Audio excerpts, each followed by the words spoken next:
Hello, everybody! It's time for another commentary. We're starting a new series of commentaries. This time, we're doing.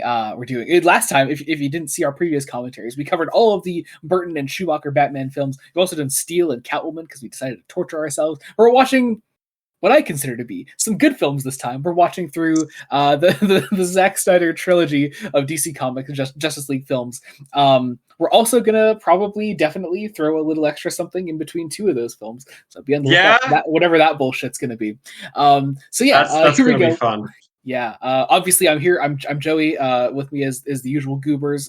Introduce yourselves. Hi, I'm Jacob. I'm the idiot who does is the other half of Fresh Face Comics, the Fresh Face part. True.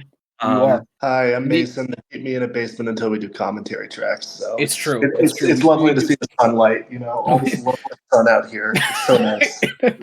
It's actually very dark out there. Sorry, I shouldn't do visual jokes. All right. We're watching Man of Steel today. We're paused at the 0-second mark right before our studio logos show up. Because unlike other studio logos that we've covered, unlike other movies with studio logos that we've covered, we're not pausing between logos. We got to stop right before. Well, the Batman films also did. Oh yeah, they also did the weird opening with the logo. Anyway, point being, we're at the 0-second mark. The Warner Brothers logo is about to show up, and we're gonna hit play. Are we all ready? Yes. Yes. Right. As a reminder for those joining us, it's going to be 3, 2, 1, and when I say go, we all hit play at once. So here we go. 3, 2, 1, go. Go. All right. Warner Brothers. Yeah. So we How many brothers are there? Oh yeah. Okay. We should talk about history, I guess, with the film. Mason, you've seen this movie exactly once, I believe, correct? I saw this once when it came out, so it's been 11 years. Nice. I first saw this when it came out as well. I've watched it literally countless times since. I love this film a bunch. Jacob, how about you? I saw it in theaters. I saw this. Actually, in theaters. I saw this Batman v Superman and Justice League. Yeah, classic. And I've had a varied amount of enjoyment of these films. There's a lot of studio logos at the top of this film. A lot of studio logos. We've got a lot of hands in this one. Mostly because I think it's a very expensive film. Did you guys know actually that this film made back the bulk of its budget before it even came out because of all the product placement? Oh, nice. That does not surprise me because this thing has a lot of product placement. There's a lot of product placement. Yeah. I remember I saw this in 3D when it first came out, actually. One of the only films I've ever seen in 3D. This opening Krypton scene, I remember just being fucking it was amazing to me when I first saw it in 3D. It was one of the only times that 3D in a movie theater has really worked for me. So Mason's face. Mason's face is currently stony silence. Sorry, So I don't remember like most of this. I forgot that the DCEU literally starts with a woman giving birth. Well, yeah. I mean, it's thematic. So, okay, I think the series of commentaries is going to be me slowly trying to work through Zack Snyder bullshit. The idea though is in this continuity that Krypton does all of their birthing through genetic tubes and cloning and shit like that. This is Krypton's first natural birth in Jor-El says centuries. So the idea is it's literally a miracle. So the Pythia lifted the curse, and now the Time Lords can reproduce again. Yes. Okay, I was going to say this is. It's hard to say. There's a lot of Zack Snyder likes to do this thing where if he likes something, he will just take the ideas from it and smash it against the wall and mash it into a film that he's making with reckless abandon for better and for worse. So there's a lot of John Byrne in here. There's a lot of, let's be honest, there's a lot of Richard Donner in here. There is. Because despite what many like to say, Snyder does like the Donner films. I mean, I think that's the reason there's so much Jesus imagery in this film. It's outright reaction to the imagery and the public consciousness of the Donner films, which also has, at least Superman 1 and even the lesser cut of Superman 2, has a lot of Jesus imagery. Even though I don't love Superman as Jesus, It's not the worst take on Superman, I think. Yeah, but it I is think, also. I think it might be a victim to the fact that like it seems to be what most like a lot of mainstream media has done, especially since like the Zack Snyder films have been primarily the public audience's main interaction with Superman. So I think I can understand people being tired of it, I guess, by this point. Yeah. I should say, we are all also. We may as well get this out of the way now in case there are people listening who aren't like our usual audience. Because it's possible that happens. Very, very, very possible. Yeah. We are very excited for James Gunn's Superman. Very excited. Yeah. I want to take a moment here. Love Michael Shannon's performance in this film. Fantastic General Zod, I think. He's so angry. Look at his eyebrows. He's very angry boy. Russell Crowe, I have mixed opinions on throughout this movie. Trying to think if there's been a Russell Crowe performance I outright like unabashedly like. That's an excellent point. Because I will say I haven't seen him in much. I've seen him in this. I've seen him in Gladiator. I've seen him in Les Miserables. Mm-hmm. And I think that's it. Oh, The Nice Guys. The Nice Guys is excellent. I love The Nice Guys so much. So good. Russell Crowe's fantastic in that. He's great. I hate that. That's awful. Look at that. It's how they talk to each other. Oh, this shot. Oh god, I love this shot. Whoa. It looks just Laura looked like the face from the Polar Express. Damn. What do we think of organic sci-fi Krypton? It's one of the things that I think actually does a really good job of setting itself apart from the Donner vision of Krypton being all crystals. Yeah. I mean, honestly, I've never really liked sterile Krypton myself.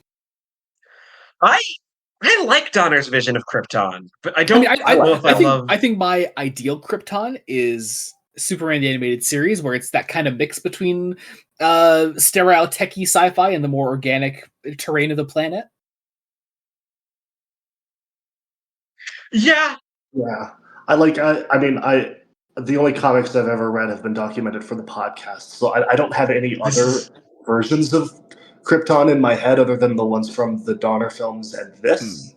So it's fine. Like, it's a planet. Like, I don't know. That's fair. Oh. He's swimming. Superman fans have opinions on everything. It's okay, Mason. I think everyone has opinions. Like, especially with these films. That's the one thing I'm slightly nervous about. Like, and a lot of people are going to have a lot of opinions about these movies. Mm-hmm. What's a bit weird? What's a bit weird about the Zack Snyder films, and specifically the films that Snyder made for DC, is that there are a lot of random deep cut references. Mm-hmm. Like, I have the subtitles on. Yeah, they referenced Kelex. Like, they do. Yeah, we named. I'm like, okay, so we like. Which Russell Crowe pronounces Kelex. So there's that. But no, like Zack Snyder is like genuinely a comic fan. Surprise! I don't think we have the same tastes in comics. He very much loves Frank Miller. He also loves Alan Moore. He clearly likes Grant Morrison. Holy shit, dude. Bro took the crystal skull and is now fleeing the scene. Oh, fuck. Oh, Jacob, you still have to watch Kingdom of the Crystal Skull. I do, and I technically have to watch Dial of Destiny. You do. I like them both. Dial is great. I love Dial. I feel like me liking something is like, I don't know, like, that's not a metric because I like everything. So. No, that's fair. No, I love talking to you about things like that, Mason. That's fair. Whoa. Question is, am I going to enjoy Hans Zimmer's score to this movie more than I usually do? Jacob, if you were about to bash Hans Zimmer's score to this film, I'm going to actually kill you. I have a love-hate relationship with Hans Zimmer. Okay? I think... What's the hate? I have varying opinions on each of the three Snyder films, but I think Man of Steel has the best score, and I think it's one of Hans Zimmer's absolute best in his career for Man of Steel.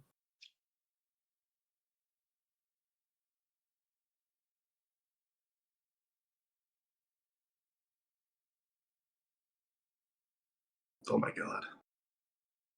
Moon was way too close to the planet.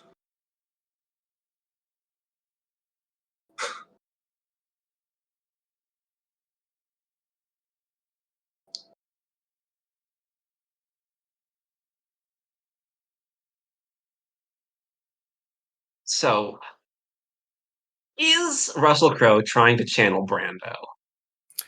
I don't think so. I don't know. Brando's Wait, has Mason not seen- Brando's Jarrell is much more survivalist than Russell Crowe's is, I think. Like, I gotta ask Mason, have you seen the Reeve Superman films? Yeah, I've seen all 4 of them at least once. I watched them before this movie came out. I feel like I've seen them again, but I forget exactly what. I think we should do the Reeves films. You marathon the Reeve films like as an 11-year-old. Yes, yeah. I really appreciate that because I remember as a kid, I had a hard time getting into those films because I remember just finding them kind of slow. Oh, I love them. I've seen the first one a bunch, and I've seen the second one once. You know, it's so weird. Dick Daughter Cut included. I think over time, one has become my favorite. We should commentary on those at some point. Those would be fun. And have you ever seen Superman Returns though? I have not. I have not. Yeah, no, we're gonna genuinely great film. I love. We're gonna do that at some point. That's gonna be fun. I was brought 2 straws before, and I was only going to use the one, but now I'm using 2, and it's kind of nice. Oh, baby Dick incoming. Oh. Why? Superman tradition. I guess you got to show the baby's dick. Is that that's actual. They show an older kid's dick in the first Dick Donner Superman movie. What in the fuck? Okay, yeah, we got a commentary. They do. Not even kidding. Not even kidding. Ew.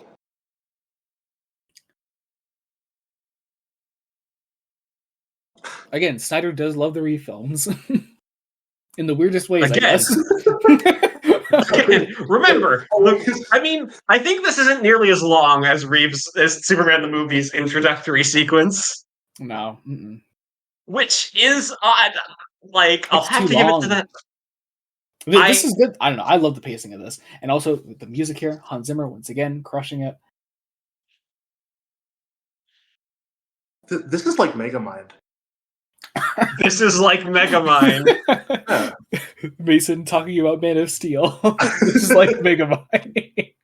It's giving Megamind. Oh my god, he's Iron Man. Close-up shot of Russell Crowe. This is giving Megamind. This is giving Megamind. God. I love the order that Zod gives not into a radio that all the ships around him are able to hear. Yeah, I mean... Oh my god, that kid's gonna be so nauseous. He won't know the difference. Yeah, he doesn't know what being nauseous is. Okay, can we... So they don't do Ursa and Non in this. We have Except Feora they totally here. do. Well, they do, but they give them different names. But I would argue Feora is a better character than Ursa. I know it's a hot take. I know it's a very hot take. I think I disagree with. Don't remember her performance is the problem. Whereas I like the things I remember about Superman 2. You also have seen Superman 2 much more, I'm sure. I've only seen Superman. I've seen this film more than Superman 2. Oh, really? I have seen Superman 2 once. I remember I remember so many weird criticisms of this film when it first came out, though. Like, a close friend of mine at the time thought like an actual criticism of the film was that like Zod never said Neil, and therefore Michael Shannon's Zod was bad. Like, how like Terrence Stamp is famous for saying Neil. Like, come on. Here's the thing. I like Michael Shannon's performance. Fine. I think he's fantastic. There are decisions in this film that I dislike. That's fine. We can disagree. It's mainly it's the two big ones that everyone talks about. And you're free to be wrong about those things. I am. Mason was just punching, and I couldn't tell if he was trying to get us to fight or because Oh, there's we a fight. can all fight. We can all fight. Let's go. We can all fight. Yeah. Yeah. Jacob, you're still not joining. I abhor violence. Please don't hit me that hard. Oh, Oh my god. Jokes that mean nothing to anyone listening to this. Yeah. So yeah, for everyone listening, we all have our cameras on, and we were punching at our cameras. You know, as you'll be able to, I guess, imagine if you know what we. You can imagine us doing that. Yeah. Abort the launch. No. Fuck you. God.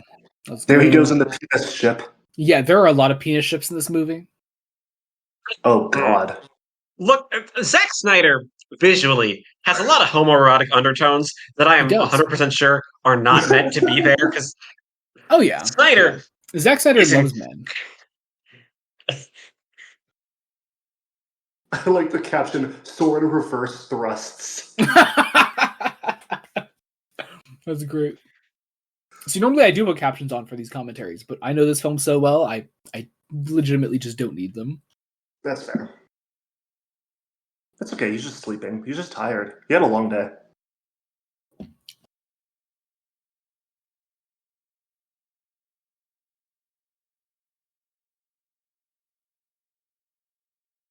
His name is Superman. And he is beyond your reach. Oh, God. Fucking. His name is Man of Steel. His name is the Man of Steel. I want so badly for there to be a Superman movie that's just set in like 1932 or like whenever the first comic came out. 38, yeah. That'd be please do it in the 30s. That'd be cool. Here's the thing. I don't want that nearly as much as I want a Batman film set in the 40s. That would be great. Here's the thing. So, I mean, at the time of recording and release, we've had one trailer for Gunn's Superman. And while it is set in the modern day, clearly, I have a feeling Gunn might end up give us in the DCU with people he hires enough like leeway to do some of those weirder projects, or at least bring the vibes. We're already seeing that in the things that he's greenlit. I mean, we're getting a fucking Clayface movie, like from Luca Guadagnino, who is 300. A choice.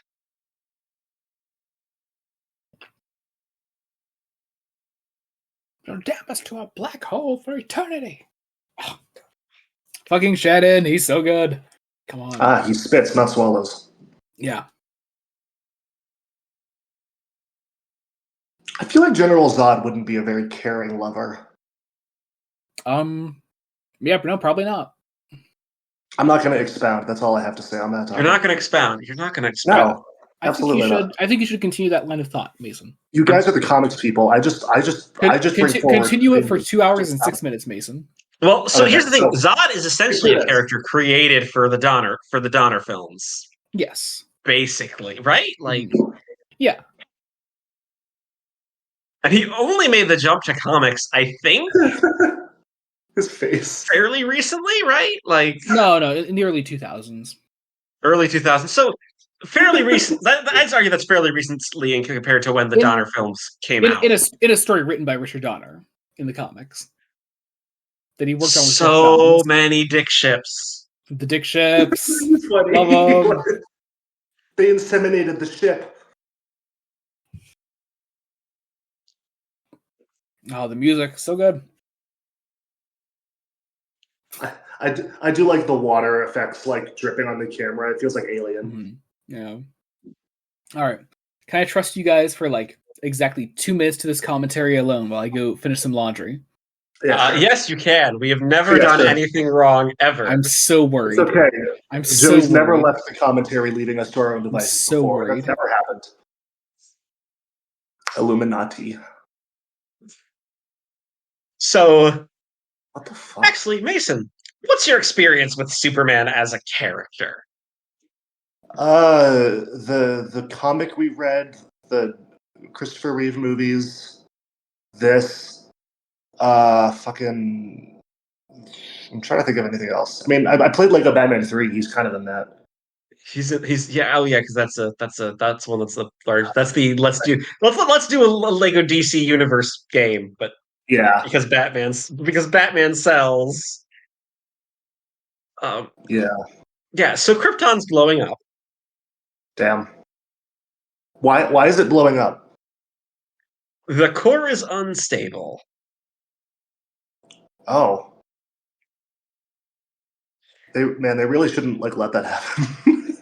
Yeah, no, they really shouldn't let that happen. Someone should do something. Um, and you know what? What's your opinion on Zack Snyder's films now that Joey's not here to? I remember watching this and being like, I don't care. And like same with Batman v Superman. Like I didn't hate it, but I was just like, eh. But I will again, say, it's I been quite like this. I quite like this underscoring, like using a single violin. Oh yeah, that's cool. It's a lovely piece of underscoring. I Snyder as a filmmaker is in a lot of ways style over substance.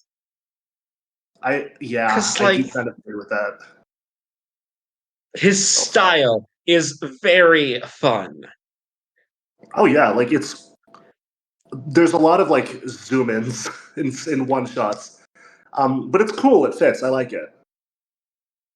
I'm just like, and you haven't seen his cut of Justice League, right? No, I haven't. Yeah, so that'll be interesting when we get to that. Okay, yeah. Now here's structurally where I've never quite fuck. like I've oh like I was that him? Yeah, right, structurally I'm legitimately worried to listen to the last 3 minutes at some point. You shouldn't worry. We were discussing Mason's history with Superman and Zack Snyder as a filmmaker. We leaked your IP address. That too.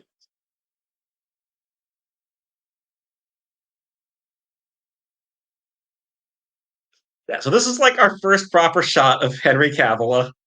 Mm-hmm. Damn. It's unfortunately very funny that the first shot we see of him is with facial hair. Seeing as what happens later on. Yeah. He's busy. And you know what? Oh, for a character introduction, it's so good. It's incredibly effective. It's so good. And also Henry fucking Cavill. That's pretty cool. I won't lie. I like that. Cavill's range as an actor, I don't want to say is limited, but he's very well suited to playing a specific type of guy. I don't think it's as limited as you think it is.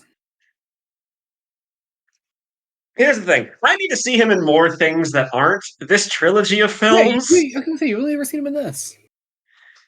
I am very curious. I'm going to be one of the things I'm going to be watching this year because my brother wants to see the final one. Kind of wants to see the final one in theaters. Mm-hmm. Mission Impossible, and I know he's in one of those. Yeah, he is. He's fantastic in it. Oh yeah, he is in that. He's fucking great. Henry Cavill. Oh look, we just passed a shot that was not homoerotic at all. Like from the straight community. Yeah. It's okay. I'm not the straight community. I can cover anything about the queer community you want to say. Don't fuck up. I'll gladly rescind it at any moment. Oh, he's dead. He's dead. I've seen it in the movie. Oh, like Jesus, I get it. Oh, I remember there were fan theories that because he was in the water and like you heard some whales underwater that it meant like Aquaman or something. It was a weird. Well, because here's the thing: Snyder didn't want to do a universe at first. Initially, yeah. Oh god. Okay. All right. This scene. Bro is. Oh, that's interesting. Actually, I love. Whoa, actually, I like that as a concept. Like the superheroes are hitting with puberty. I'm glad that I have to like talk over this and be drinking throughout this, because like there are certain scenes in this film that make me like really emotional, to be honest. Here's the thing, like this is perfect. This is what it would realistically be like to grow up as Superman, isn't it? Like, yeah, I like this. It's why it's the thing about this movie. I can't like I'm gonna say I don't dislike this movie. I just don't love why it. Why the whole last class come to join? Like we're all gonna look at you. Oh, hang on. Okay, here we go. Let Diane Lane steal the fucking show here.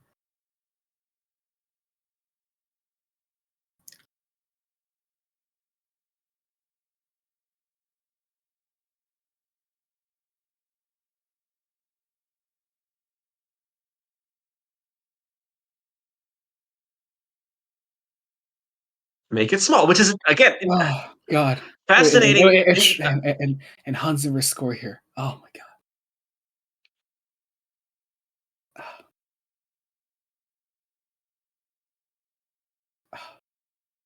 Here's the thing: Zimmer, as a composer, has when he scores like big action sequences. As a composer, he can get very fucking samey, and like it happens a lot, especially on his work with one Christopher Nolan. I'm kind of happy that Nolan has kind of moved on from Zimmer as a composer. It seems. I also disagree with that. There are distinctive sounds to those films, Jacob. I am a. Do you guys think that this means that he meant Aquaman? Sorry. I mean, we're gonna do more of the DCEU after this. Yeah. Okay, we're gonna call this we'll say this is this quartet of maybe quintet of commentaries. What are you talking about, Jacob? There are only 3 Zack Snyder DC films. What are you talking about? Yeah, but we're doing this as a quartet, maybe quintet, depending on how. Because sextet. Don't question it. Shut up. Of course, you would say sextet as shirtless Henry Cavill. So, wet shirtless Henry Cavill. Damn. Zack Snyder likes men. These movies are going to be Zack Snyder likes men. He likes their masculinity. He likes the muscles. That's what being gay is called. Sorry.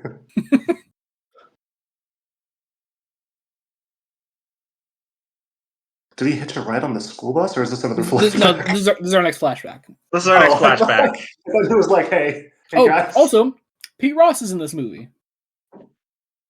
And so is Lana Lang.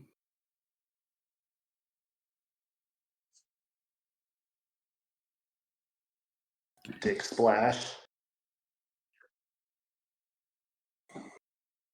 Very cool practical effect here. Very cool practical shot. That is totally practical. I fucking love that.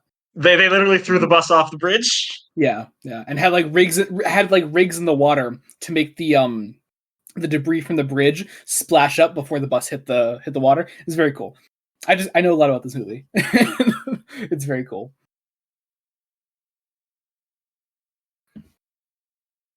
Once again, growing up as Superman, this is what it fucking is. Like, it's these tough decisions. Like, oh my god. And we're going to get to the problem, but here's the thing: it's the problem is with the aftermath of this scene. No, it's not a problem. It's not a problem in the screenplay? No, it's not. Da, da, da, da. Once again, the music. The first time we get the actual Superman theme in this film. You're making me actually pay attention to the score more than I think I ever did. I definitely didn't do it. It's so good, I swear. I mean, here's the thing. It cannot replace the Williams score, but that's because I am such a Williams fanboy. It's fucking good, though. He's got to just, like, real quick push the bus up and then go inside and be like, oh, guys. No. There's this great moment where everyone sees him, and he still goes back and saves Pete. Because It's a terrible problem is that King Snyder gets he gets it.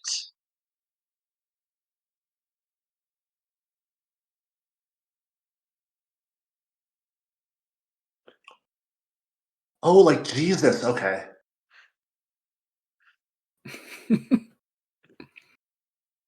It Here's is the thing. very funny, the I idea think of like, some of the Jesus imagery is partially it might be wanting to portray a conservative Midwestern town, like oh, well, Yeah, not 100, quite, yeah, like, but no, the yeah, fucking gall on this mom to be like, yeah, my son's saw one of his classmates pull a bus out of the water. I'm gonna go tell on him to his mom. Like, what the fuck are you doing? yeah. Here we have Kevin Costner as Pa Kent, which is lovely. I think our best live action Pa Kent we've ever had. interestingly, Especially I side. think I would maybe shoot this scene with more close-ups on Pa Kent to give Costner a little more facial journey. I think it's important though that we're seeing what both of them are going through in this moment. You know? What? No, What do you okay. mean, baby? The point. Okay, so this is a big line of contention that people have with the film. No, I think it's no. All Pa Kent is trying to say there is that he just doesn't have the answers. Like, yeah, he has to keep his powers a secret, but also like, yeah, he couldn't just have let them die. Like, it's tough. It's a tough situation. It's fair. I don't know if as a parent I should ever go to my kid and be like, maybe it was a bad idea to have saved those people. I feel like the kid would not grow up the best way. But he didn't say that. He said like that's true. Like, I feel like as a kid, that's how I would have taken that. And granted, that might just be a me thing versus him, but yeah, and that's fair. I mean, if you want to read it that way, like yeah, like Pa Kent like made a mistake there then, and what he does then is he does give his son some definitive answers with this moment here. And this is another thing I want to say taken from the Burn Run. Yes, yeah. The whole Keeping the ship in their shed, yeah. I was a test tube baby. See, well, I mean, what's interesting is so in comics, the Burn Run is seen as kind of one of the more conservative Superman runs. Yeah, and also, I mean, here's the thing. Also, is like the biggest thing that's ever adapted the Burn Run was Superman the animated series, and like it's a great fucking show. it takes almost everything about Clark's origin in that from the Burn Run. Except I think Brainiac. I don't think Brainiac was part of the Burn Run in. No, Brainiac was part of I have an ex. Was he? I have an ex. Here's the thing. He was the villain in the very first issue of that run after Man of Steel. After Superman the Man of Steel. Interesting. We need to do the Burn Run of the. I have a copy of Superman #1 featuring Brainiac somewhere. I don't know where it is, but it's somewhere.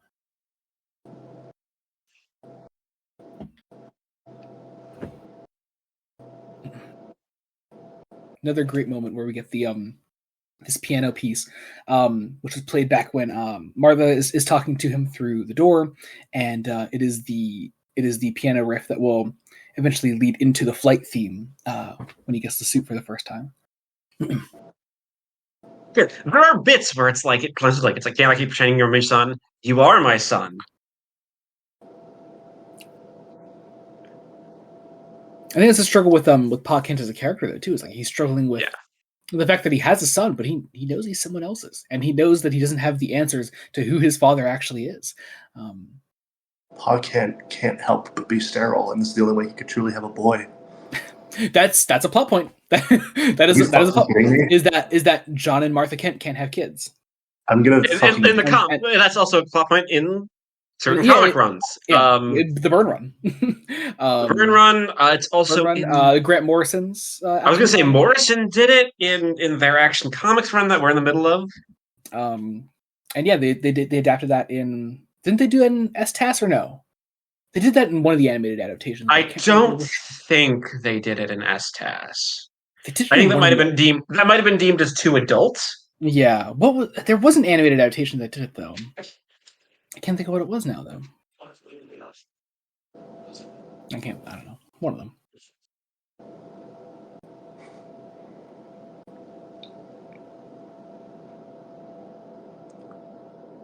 Bro, you don't work here. We can just stop giving you drinks.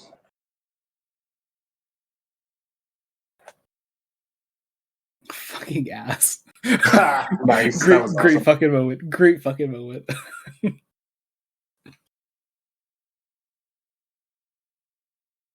let the bull out of the cage. No, you're gonna get the horns. Do you remember what happens after this, Mason, or no?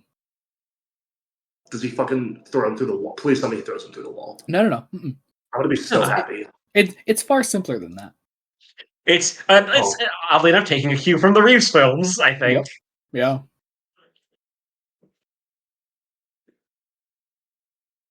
Holy shit! Jesus Christ! Okay, so Oh here my we're also God. getting. So what Zimmer is doing with the score here is he's building up aspects of what will become the first big crescendo in the score, which is the flight moment after the Fortress of Solitude. Another part of that theme being used here, which I think is fantastic. It's actively Zimmer looking at, okay, how did Williams score Superman? He led with that fucking brilliant march. Did. Yeah. And what's smart about this is Zimmer is keeping with the pace of the Snyder film, and that he's slowly building to its bigger moments, which I think is works really well. Is this where we're gonna meet what's his name? Chris Maloney. Is he here? No. So Amy Adams is Lois Lane. Amy Adams is Lois Lane. Great Lois Lane. Sadly, very poorly served in the theatrical versions of the next two films. Yep. And she actually gets shit to do in the extended cuts. It's great. Yes.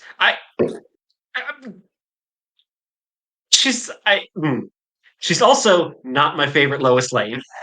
She's good. She's fine. Oh, yeah. Okay, here we go. Here's Chris Maloney, and a guy that, as a kid, I swear I thought was Stanley Tucci. Oh, that's fucking. Oh God, what's his name? Richard Schiff. Is that what his name is? What's he from? He was in West Wing. Yeah. Okay. Yeah. It's him. Yeah. Yeah. I only know that. He's known for that. He's also Jim Gordon in the Harley Quinn animated series. Oh, sick! That's cool. Yeah. He's so much fun in that show. He has a whole episode where he's playing off of Tom Kenny as a severed Clayface hand. Mason's referring to the guy playing Hamilton.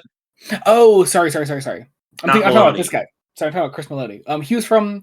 I know he did a long-running show. What was he in? I feel like it was like something like NCIS or something.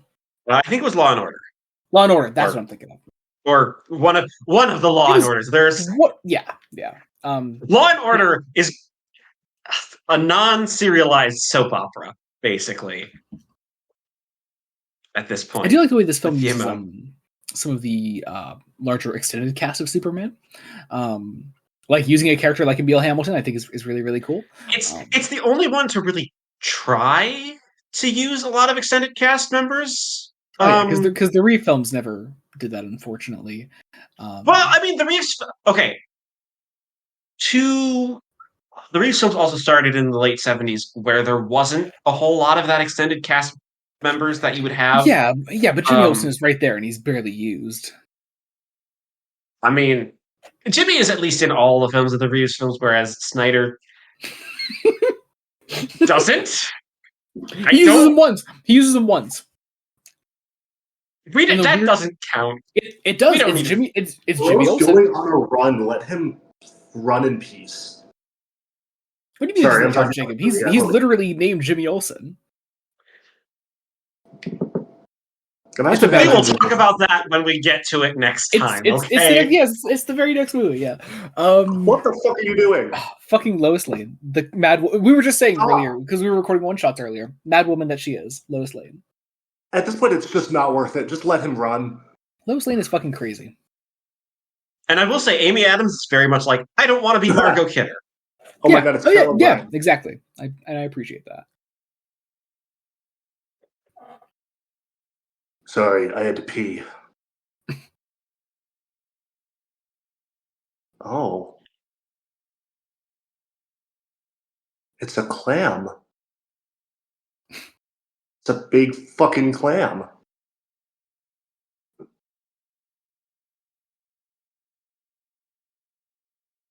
This really feels like Alien.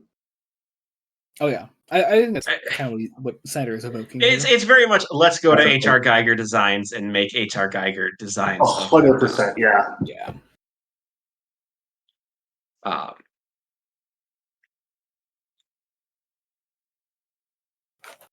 Well, I dropped a goldfish. No, a goldfish. It'll drown in the air. I don't know how that works.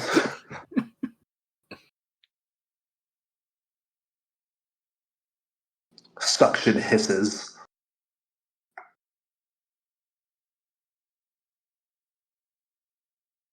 Damn.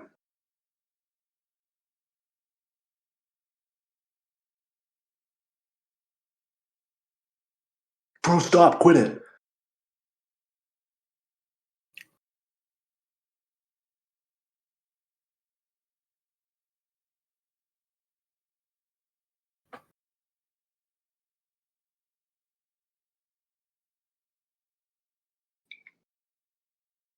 Do you guys remember when Russell Crowe was in Les Mis?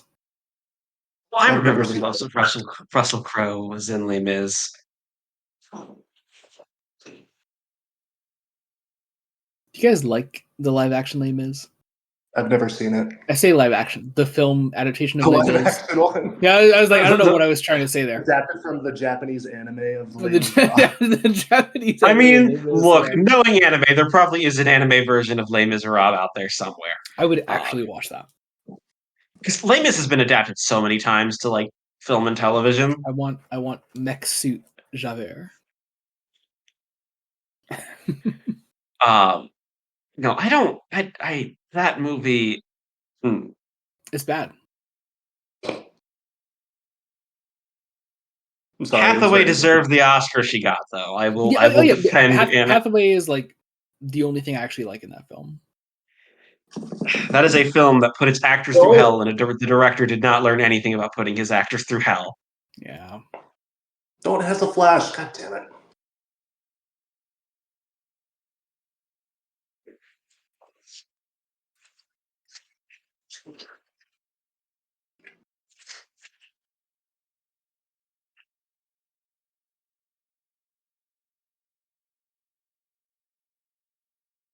So this is an interesting choice in the film. Lois first sees Clark as doing Superman things, not as Superman. Yeah. I appreciate the take on it being that she knows the secret. She knows the secret identity immediately. Mostly because also he doesn't really have the Clark Kent persona yet in this film. Yeah, he doesn't. I have laser eyes, which is why I don't remember if in Batman v Superman. Obviously, not in Snyder's Justice League because of what Snyder's Justice League is as a film. Yeah, I mean the Clark Kent the Clark Kent identity is on full display in BVS, and I love the way Snyder uses it there. And it gets a small appearance at the end of this film, but that's about it. It gets a tease at the end of this film. Mm-hmm. It's literally like the last scene of the film. Yeah.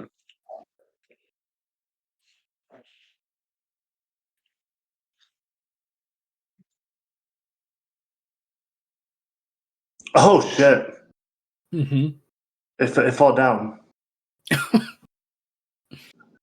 Oh my god, the clam. Well, when is someone going to go back and actually adapt early action comic Superman where he's taking on corrupt government officials and shit, like as his first villains? And where his first villain is the Ultra Humanite and not Lex Luthor. Where's famed Superman character George Taylor? Man, I love doing this because I don't know what the fuck anyone's talking about. It's so fun. I'm just watching the movie. George Taylor was like prototype Perry White, the editor of the Daily Planet. Okay, I don't know who Perry White is, but I appreciate you explaining that it's the editor of the Daily Planet. Yeah, he's Clark and Lois's boss. Incredible. Although back when back in the early comics, it was not the Daily Planet; it was the Daily Star. Oh. Speaking of Perry White, here comes Lawrence Fishburne as Perry White. Lawrence Fishburne, which, let's be honest, this casting, people got pissed because people are racist. And fuck those people. Because Lawrence Fishburne is the best live action Perry White. It's so nice watching this without any comics backstory, because, like, to me, I've literally never seen this character before, so it never even crossed my mind that it wouldn't be. I mean, Lawrence Fishburne. he's in the Reeve films. He's in the Reeve I don't films. remember. God, who plays him in the Reeve films? Actually, as the editor of it, yeah. That sip was very loud.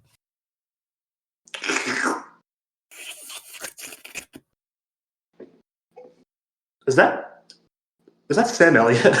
No. That really looks like Sam Elliott. I'm sorry. I was like, that was so fast. This guy's a cuck. I don't know how he is. Most definitely.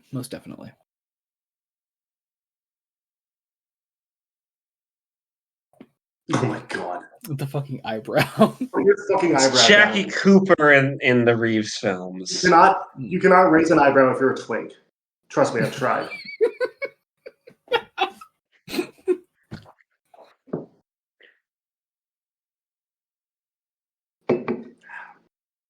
I like that in the continuity of those scenes, Clark saw his ghost father walk away and was like, okay, that's weird. Went to rescue Lois Lane and then came here. Anyway, now that side mission's dealt with, I'll go back to my main quest. Jarrell does kind of act like an NPC giving you quests throughout this film, though. There's a scene in particular that very much solidifies that opinion.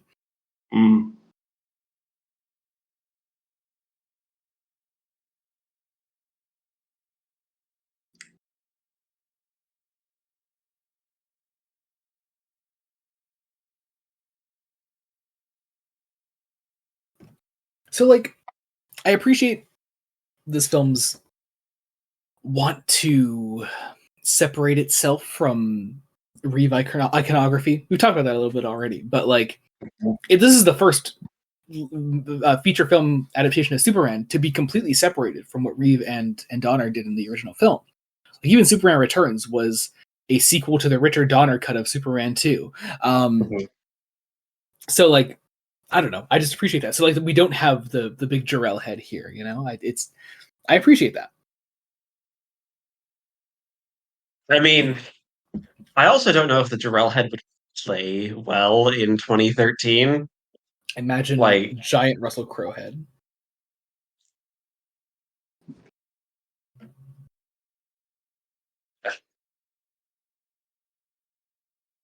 Trying to think of things that I've seen Russell Crowe in that I actually like.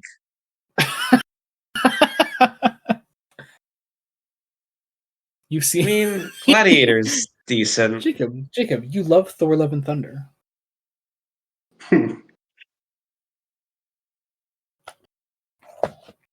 I don't want to talk about that movie. I love whenever Jacob makes that exact face. I don't understand how a port destabilized because you ran out of trees. I think it's a sci-fi movie, so I'm not sure it matters. You're right. That's fair. That's not a genuine criticism. I'm just trying to be funny for the commentary. That's fair. I genuinely don't give a shit. Genesis Chamber, it's like Star Trek. Yeah.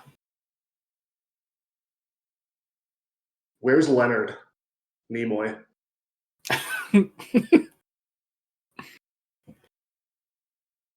Just in case anyone thought you were talking about a different Leonard in relation. Yeah, I realized I didn't say Spock, so I can't just stick with the one name. So I should have probably specified. I'm pretty sure people know you're talking about Spock when you say Leonard in relation to Star Trek. You know what? That's fair. That's fair. I don't know anything about anything, so I have to like make sure. The ship was really small. I think you're wrong about that. Oh, then I didn't want to. Fuck Earth.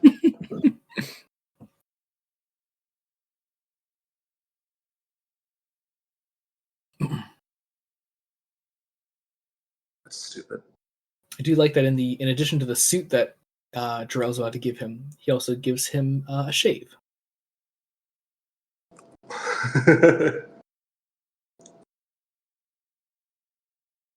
I I kind of wish the suit didn't have the cape. I wish it got the cape. What? Why? What? I What are like you saying? I What are you saying, Jacob?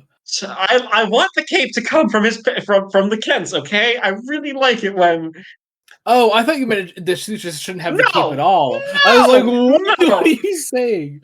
Look, I am not Oh my going to god. go and say Oscar award winning costume designer of films and television such as The Deadly Assassin, James Aitchison. Is that really who designed this? Yes! That's crazy. Oh my god. Oh It's god. Okay. did something. So all right. So here we have the flight theme beginning to come in here. The best goddamn theme of the film. Like, Yes. I can't even. One of the best scenes of the movie. Mason, do you remember this at all? Yeah, the fists with like the shaking. Yeah. Oh, this monologue that plays over it. There was some of this is like lifted verbatim. Is this from something? I'm not sure. It might be. Oh, here we go. Yeah, you're right. They did totally give him a shave. Yeah, that's what I'm saying. Okay. Oh god, the fucking physics of the flight in this movie, I think, is gorgeous. The fact that he starts starts out by leaping and not actually flying, I think, is beautiful. It's very you will believe a man can fly, which yeah. There's you could just tell there's so much thought put into like how would that physically actually work? Like how would you have to actually jump off the ground in order to get flight just from standing there? You have this great bit where he smashes into a mountain and pulverizes the thing. Great line coming up here from Jarrell that plays over this.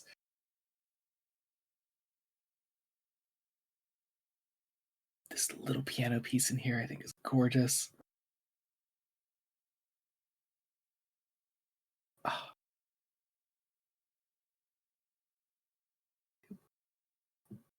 And they will fall. They will join you in the sun. Oh god. I feel like that's what it's all about. Oh my god. So good. Fuck.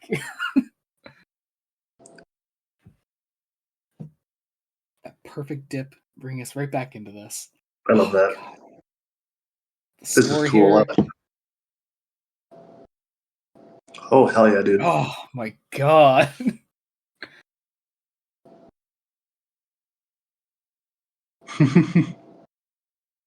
That smile on his face, like just that feeling, like there's so much put into this. It's gorgeous.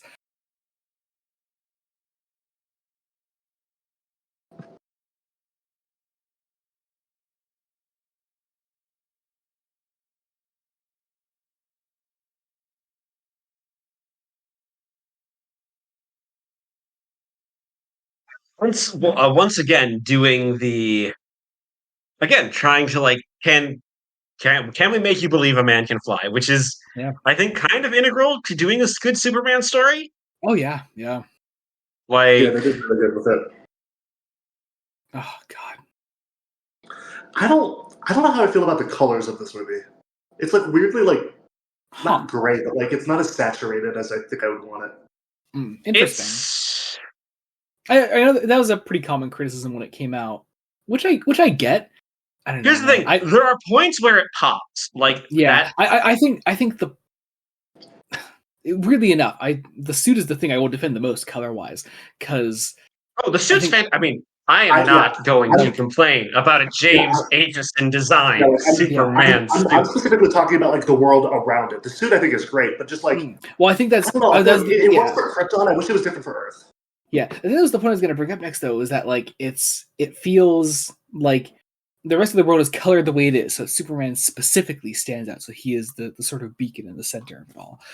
So when he's there, it is meant to stand out, even amongst other Kryptonians. It is meant to stand out. Also, Pete Ross works at an IHOP. It's this fucker. Oh.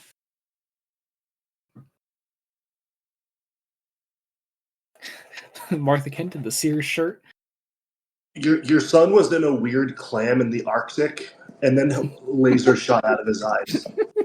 Again, why are you telling on him to his mother? Why does everyone in this movie do that? Here we go. So we got the death of John Kent here. Sorry, Jonathan Kent. If you say John Kent, people now think of young John Kent the Younger.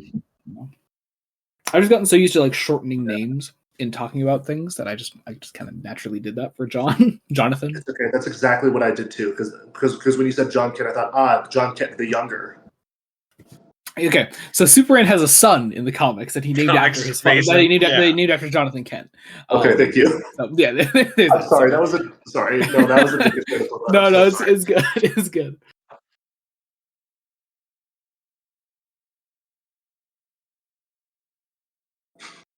How about Farm Core Henry Cavill?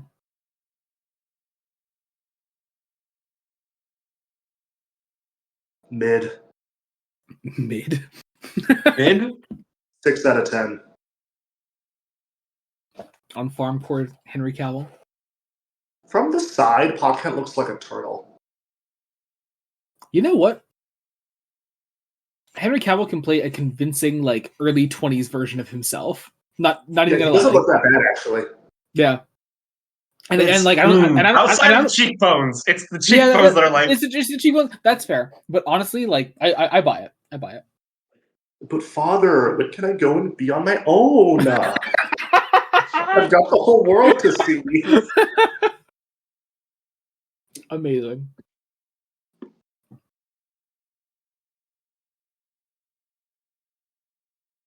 You know, I'm really not feeling the effects of my drinks that I've been having this commentary, and I feel like I really got to amp up my game. I should also say, for the listeners watching, there was a potential... Joey, at one point, suggested we did this and Batman v Superman as a double feature. We still can. I don't want to. I don't think... 11 to 2 in the morning. Come on, guys. That'll only be 1 and 12 for you guys. I'm the one suffering here. I would need to stop to make food, but like, I don't know, maybe. It can happen. That is a big fucking twister. Mm-hmm. Okay, so another big controversial scene here. This is a controversial scene? It is. So usually Pa Kent's death is a heart attack. Mm-hmm. Because it was meant to represent something that Superman cannot stop, essentially. Whereas... I think this is an important follow-up, though, to the school bus scene. It is Pa Kent showing Clark his humanity, and that there are some things that he shouldn't stop. He saves the doggo. He saves the doggo. He saves the doggo.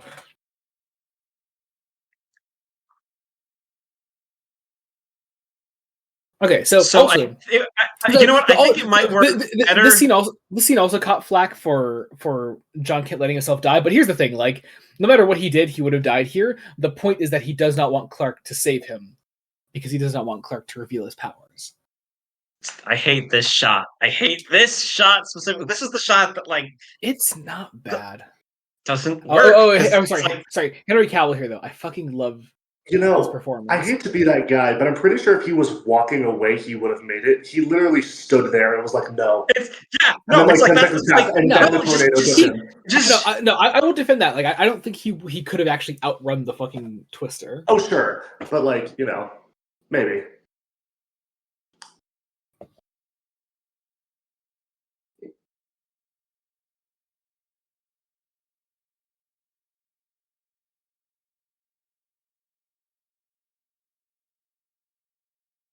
That guy looks familiar too. I forget who he is, but I definitely know him. He looks almost like oh fuck, what's his name? Steve Martin. Oh, I don't think that's who he looks like.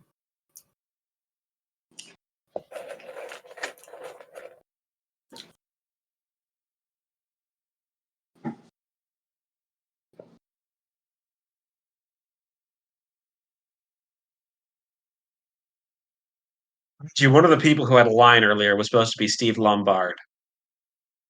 Oh, really? Yeah. So we've technically had a live action. There we go. Again. Snyder likes to pull. Fucking Lawrence Fishburne. I love him in this scene. Just like the perfect amount of like hard ass Perry White.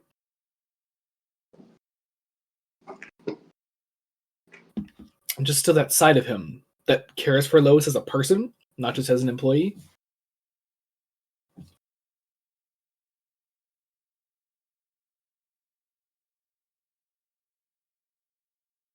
Does Perry White have a left earring? He does. Tell me more, Larry Fishburne. Is that the gay ear or is that the other one? I'm pretty sure it's the gay ear, or it might be right. I can't remember, honestly. Oh, I love Diane Lane's performance here. Oh, LexCorp. Oh, did it say LexCorp? Yeah. Nice. There's a Wayne Enterprises thing later on in the movie, too. I do remember that. It's the satellite. I think there's another LexCorp thing later on, too. I think they're both the Wayne and Lex thing are during the last Zod fight.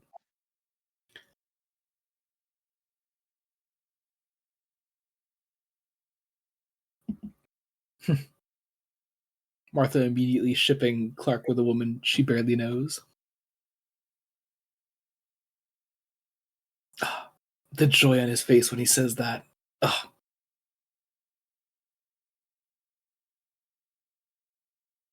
So another comic criticism. So we've got, I think, two of the three big criticisms that I have with the movie. The third one is the other really obvious one at the end, but I don't. We'll talk about that. So another big criticism of the film at the time was that Clark never smiles. Superman never smiles, and like people often point to the flight scene as a counterpoint to that. But I think this one, really nails it for me. Like I love just the sheer joy of talking about his parents here. I think some of it is also just that Snyder doesn't always. Snyder's tone is often very serious without as much levity. I strongly disagree with that, actually. So I think some of that definitely wants to be because it wants to be, again, this is like the MCU has happened. The MCU has made Avengers has made Marvel's tone. It definitely wants to be different from what the tone the tone that Marvel's doing. What's his name? Henry Lennox. Henry Lennox as definitely General Swanwick. All right. Oh, we can't say anything about this. Wait, shit. That's right. Okay, hang on. Sorry, we gotta stop there. Okay, never mind. I don't need to know. Oh yeah, because Mason hasn't seen it. Yeah. Nope. We can't say anything. Okay. So whatever I know, it is not. This is a character named General Swanwick. I totally believe you. I believe you as well. I didn't say anything. I will say, I'm looking through like the cast list of this film, and they did name a character like Carrie Ferris. I'm like, okay. Yeah. Oh yeah. Carol Ferris was at the end of the movie. Yep. Oh. Which is why everyone thought that Armie Hammer in BVS was Hal Jordan. Was Armie Hammer in BVS? Armie Hammer is in BVS. He's a pilot in the opening scene with Jimmy Olsen.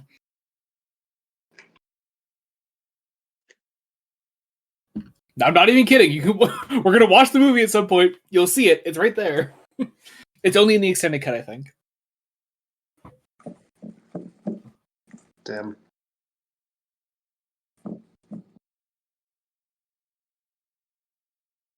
Oh, I just gotta. Apparently, listeners, we're watching this the night of the Golden Globes. Apparently, Colin Farrell won for Penguin, so gotta love it.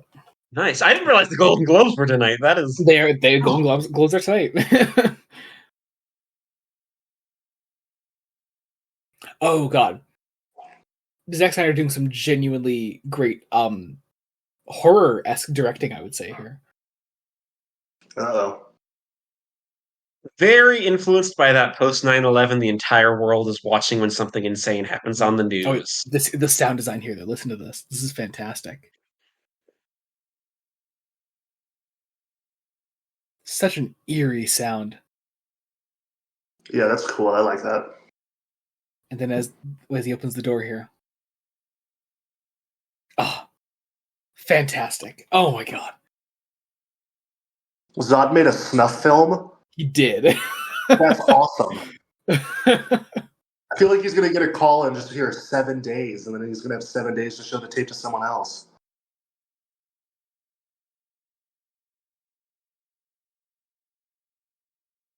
Cool.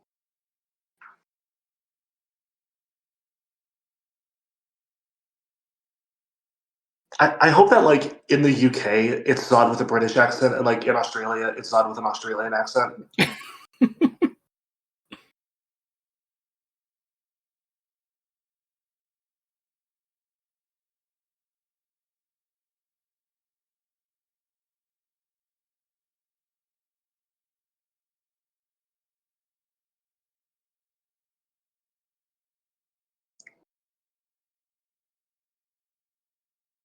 This is fucking insane.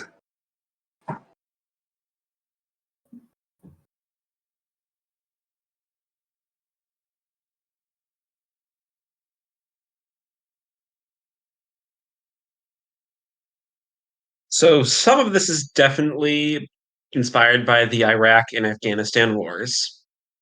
Hmm. Like, Okay. I'm not for sure about better. I know mean, nothing, and that's- therefore will not add anything. it is very post-Bush in Mm. terms of what it's that. I'm going doing. to strongly disagree with that for this. Me when I shave. Now I'm post-Bush.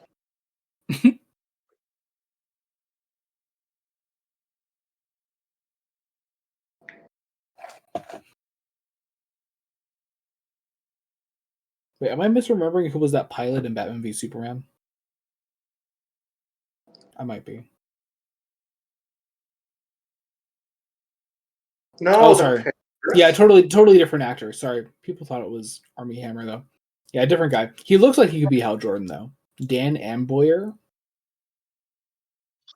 What is Armie Hammer actually known for? Like, He was almost Batman. I say almost. He was cast as Batman. He had a suit and he was about to film a movie as Batman. He was supposed to be in George Miller's Justice League movie as Batman. okay, but like, what was he known for outside of, Honestly, I have no fucking clue. like,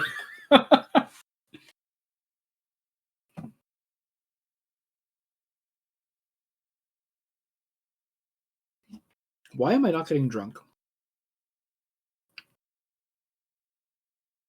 because you're watching a film you love too much? Yeah, but like I've had a lot to drink already at this point. I got The Matrix. I mean, Lawrence Fishburne is in The Matrix.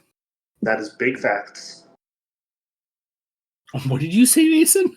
That is big facts. Oh, big facts. I thought you said bait facts. I was like, what? Oh. What are you? Maybe I am drunk.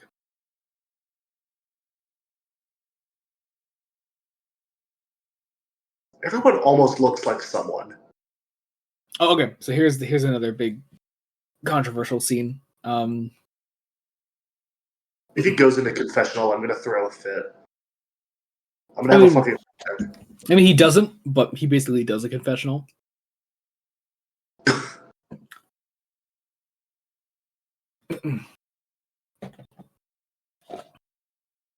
Where's Pete Ross? Oh, I'm reading Plato? I'm reading. What the fuck is he doing? I don't know, like... Are you ever just a teenager interested in Plato? No! I mean, I guess you could be. I don't know.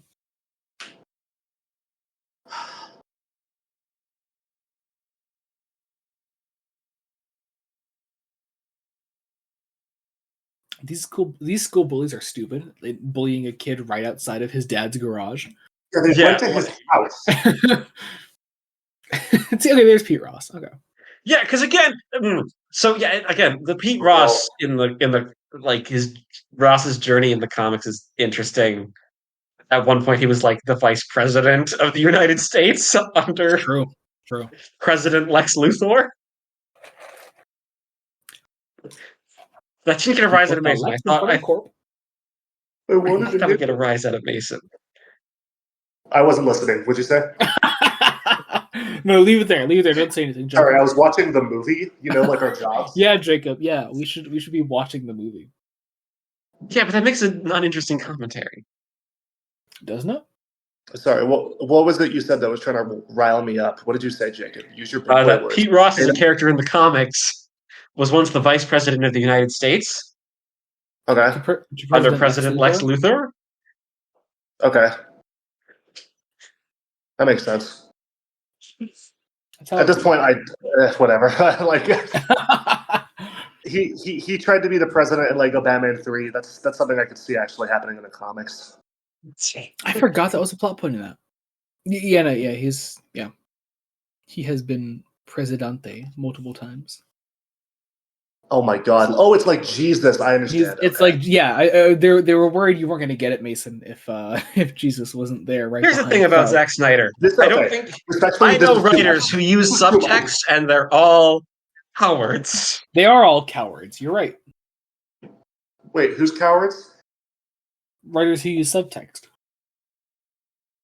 Oh, I disagree. That pissed me off more than your President Lex Luthor comment, Jacob. Did that actually piss you off, Mason? Yes, I'm so mad. Oh wow! I mean, I don't actually really believe that, right? I'm so upset. Yeah, I'm so sad. I'm crying. I'm actually crying. Sorry, Mason. Sorry, Mason. We'll try it's to. It's okay. Thank you. Don't! You'll shoot the camera. Oh my god! Sorry. Uberman. You called? He's there. See, look at that. Like there's a shot like that where I think like the colors of Superman really pop amongst this landscape. Like it's so good. There's no way in hell they'd be able to hear each other. I mean, he could hear them. I don't think they could hear him. It's no more or less plausible than General Zod yelling to his ships not through a radio. I agree. Oh. And them following his order. You know what? I actually like how he gave himself up. I feel like that the Superman would be like, yeah, no, fuck it. Yeah, fine. Man, there's a lot. It's why I can't hate this movie because Superman's a good person. Like it's not like I could have big problems with this thing and a lot of this, and it'll be very interesting to rewatch Batman v Superman because I've only seen the Ultimate Edition once, and I remember enjoying it, but that was also nearly 2 years ago. And did we watch that as adaptive material for Dark Knight Returns or? Yeah, Returns. Yeah. It was either that or Death of Superman, but I figured it was probably Dark Knight Returns. So it was Returns because then you were all so cheeky that what the Superman block was. It led us nicely into Death of Superman. That's right. Yeah. And I could not guess Death of Superman because I didn't think you would start me off Superman reading with Death of Superman. It was fun. We had a great time. We did. The only downside is that we didn't have an ongoing Superman run because we did a giant. I give you five Superman episodes in a row. The ones where he died? Yes. And came back to life. Yeah. Great moment. 33 years. Are you okay? Yeah. That's just okay. Once again. So this script was co-written by David S. Goyer, who is oh god, I love that. I love that moment. That's so good. Who is a writer? He's a writer who knows writers who use subtext, and they're all cowards. Jacob, what's it like being short and small and tiny in the eyes of Superman? That's the next movie, I think. Okay. Oh fuck. I looked away. What happened? Why are we here? He's giving himself up to Zod. Wait, is this a flashback to the scene we cut away from? No, this is after. Wait, so he left the facility and is now giving himself up for arrest again? Yes. But this time to Zod. Oh, okay. Sorry. I thought he was around with the police for like 30 minutes. It was like he escapes the military base. He's like, yeah, I'll just forgive him.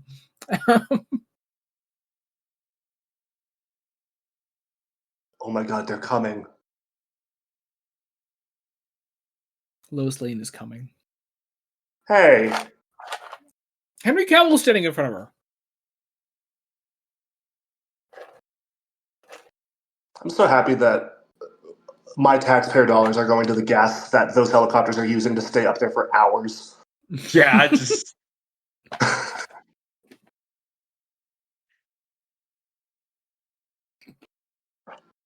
Did we tell him to like meet us here? I think he had an idea. That's fair. I mean, I guess we must have, right? I'm assuming Superman, like, Zod probably has some powers from the sun as well. He probably has super hearing or whatever the fuck. And I mean, he has access to every like satellite thing, so he's probably listening for it. So Jacob, one of the characters that was standing there next to Swanwick was Carol Ferris. She should still be here somewhere. She's definitely in like one of the last scenes of the movie, though.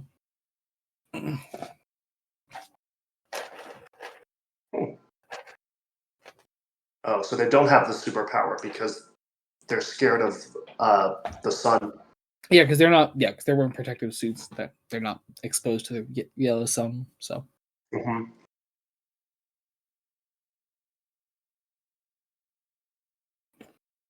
Yeah, she's there next to the left, though.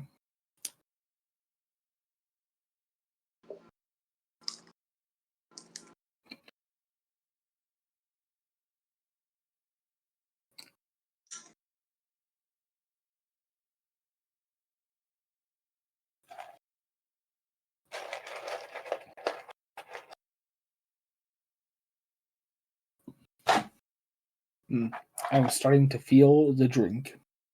This feels like a bad idea, but okay. That's fine. also Lois Lane. She's insane enough to go into the worst ideas possible. Even before Superman like came around. Remember, like, oh my gosh. Bum, bum, bum. The Zod theme is fantastic.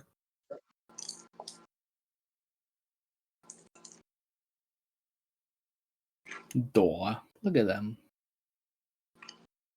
I have added a tag on Letterboxd for like the films that I do watch parties with friends, and that includes all the commentaries plus some other stuff.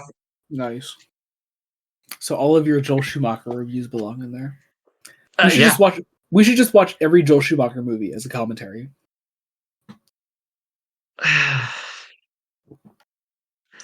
See, that would mean I would have to watch The Phantom of the Opera. It would also mean you have to watch. I've seen that. Yeah. What's the fucking name? Lost Boys. That's true. Which is gorgeous. I love that film. His hair is stupid. Yeah. That's my commentary. I just love Michael Shannon. He's fantastic. You ever see Shape of Water? No, I haven't. I need to see that. He's the bad guy in that. He's so fucking good.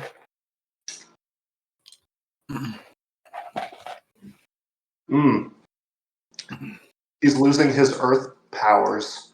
Yeah, because he's no longer exposed to the yellow sun. He's dying. Jesus. Yeah, he's got the blood.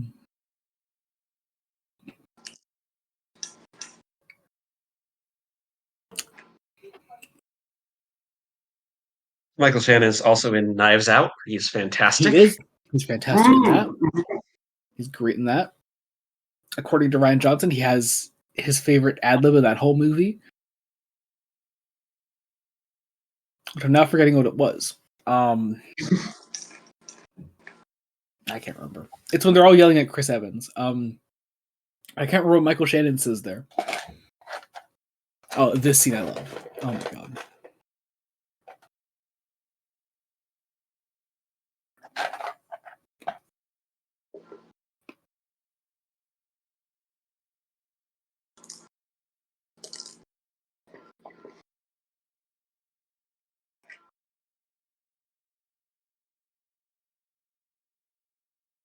It doesn't look that bad. Yeah, nothing bad about the endless, vast expanse of space. That's fine. Yeah, give you time to think. Sure. usually when you're sentenced to Phantom Zone, you're sentenced there for like eternity. So, Dude, I could count so high. I can get to so many numbers. Fantastic. Mason, how do you always come up with such great one-liners? Thank you. I think it's the Adderall.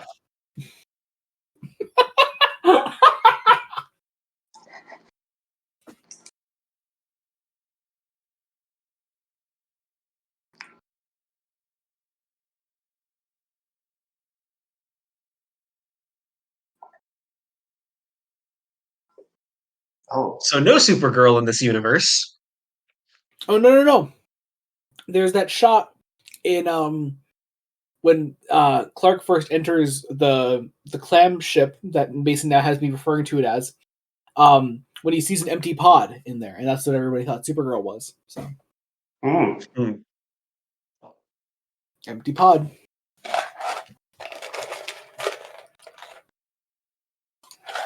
I am really feeling the drink. Fuck. Oh, this is not good. Oh, it's like all hitting me at once. Fuck. yeah. I think it's probably best we just do this one today then. Yeah, I will still find a way to defend the next snap scene drunk. I will do it. Okay.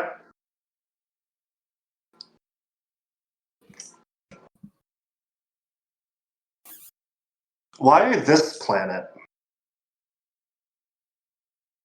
Can we just like go to Mars? It's probably like the only one they had a trace on. Cal having been sent there, I guess. Like, Azad, I gotta be real. There's like a whole ass empty planet that like we were gonna colonize anyway. Love this. This is great. First off, whole ass Death of Superman suit, fantastic. Oh yeah, it's black and white. The foundation has to be built on. Or I guess it's black and gray. Oh God.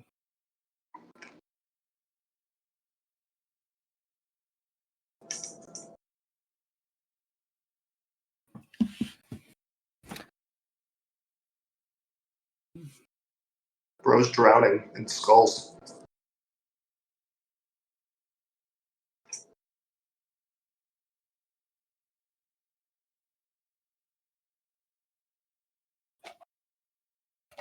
Oh man, this is not good.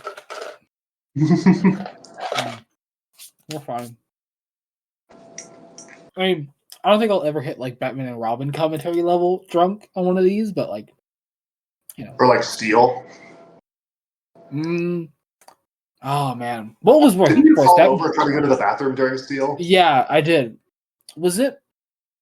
What was worse for you guys, Batman and Robin or Steel? What do you mean? Like which film was worse? Which which was I worse in? Probably Steel, honestly.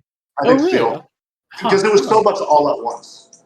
Huh. Because Steel was so much all at once. In Batman and Robin, you were at least having fun with it because it's Batman and Robin. Yeah. I still can't believe I fucking called the fucking basketball hoop twist in Steel. Mason was like, "It's the one thing I know about this movie." Yeah, that's the only thing I knew was just I never make these.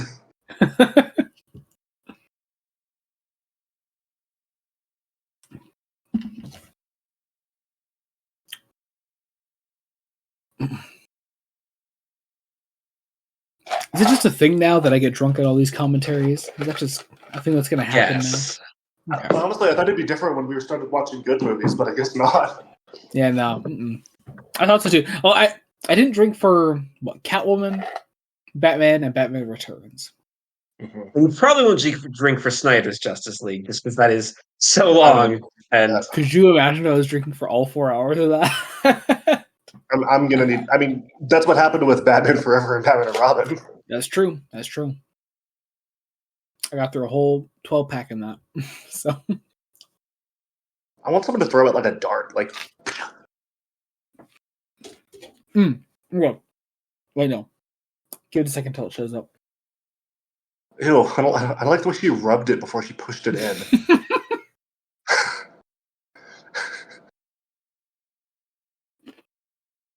Oh, hi. Here's Oh my where god. Jarrell. Oh my god, it's you from Gladiator. Here's where Jarrell literally becomes a video game NPC, Quite literally. like guiding you through like a tutorial and something. Welcome to Jumanji.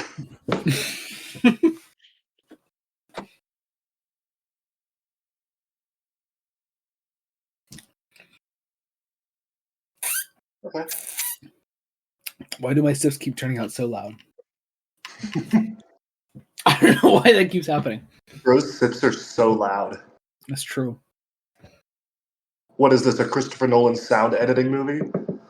Yes, I mean, Nolan was a producer on this film, so he was. Yeah.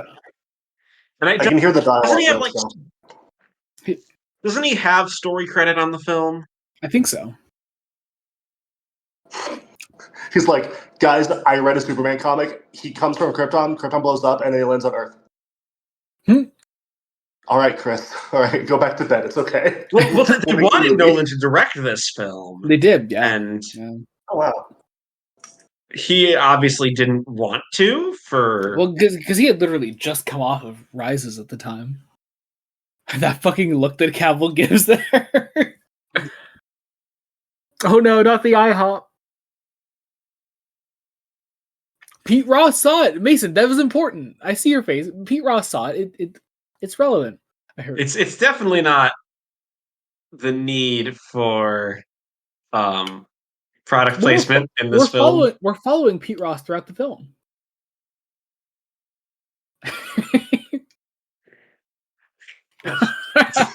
Stop. I told you, literal video game. There's too many of them. There's too many. I've had enough. They're all going to sing Les Mis at you.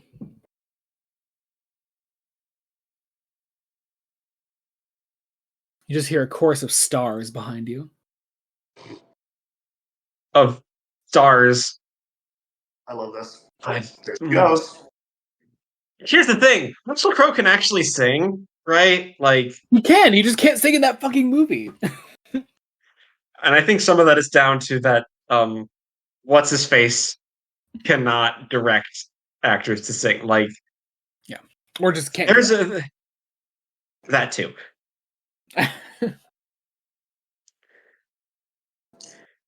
Oh god, we're gonna do the Jesus thing again. Let's go.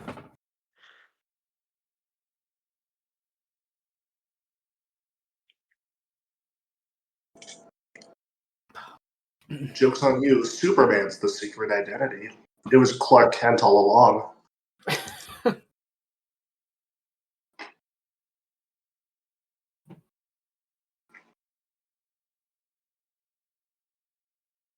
Oh, like Jesus. Oh, like a chocolate cross. Definitely not a shot meant for the trailer either.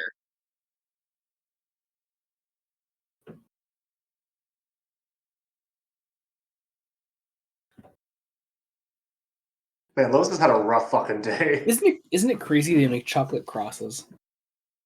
They're like, eat Jesus, kids. I mean, that's what, like, communion is. Yeah. No, communion is Jesus. You are Jesus. Communion is Jesus. You think I'm joking, but like that is actual Roman Catholic doctrine. No, yeah, I know. I was raised in that, so I kind of know it. Just like I like the idea of like a priest up there drunk off his ass, drunk off of the Jesus blood. Like communion is Jesus. Everyone's like, usually they read from like Luke or something. It's like no. I'll streamline it. Communion is Jesus. Ugh, I think I went to church like exactly twice in my life. Aww. Once I think I was like 6, and my grandparents bribed me to go to church if they buy me a toy or whatever. So your grandparents did a sin. Is that a sin? I didn't know that. I'm fairly certain that counts as a sin. I didn't pay attention. Yeah, I think that's a sin. Cool. It's like How is part that of okay? What is the actual part of Catholic sin, though? part of it Catholic doctrine is like you're not supposed to force someone into it, Ah, okay. and you know Gotcha. that's kind of forcing someone into it. Yeah. I guess it was just expected, because you were a child, and my parents never took me, so my parents never took me, so like my mom's side of the family was all like pissed at that, so they wanted to try to get me into it.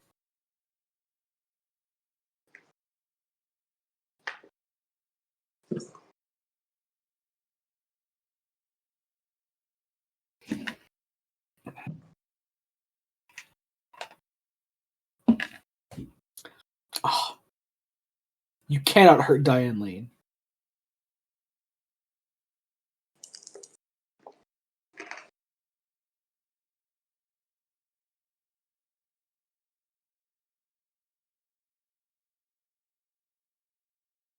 Bro, just use the fucking door.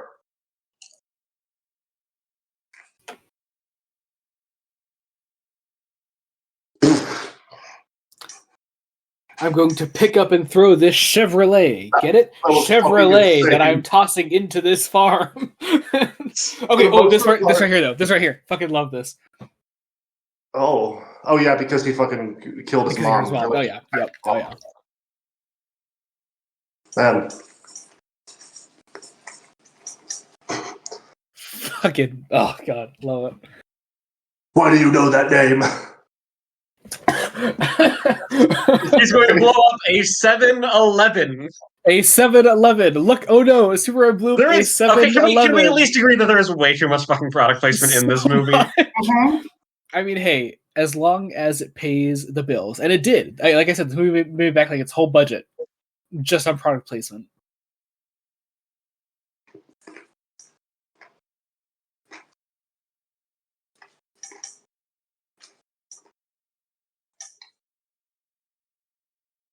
Me when LSD. Thanks, Clark. Several years to develop his powers. Zod starts to develop them in like. No, he's starting to develop. Like he's struggling with it. In a day, so we can, have a climax of the film. Oh no! Look at that 7-Eleven there.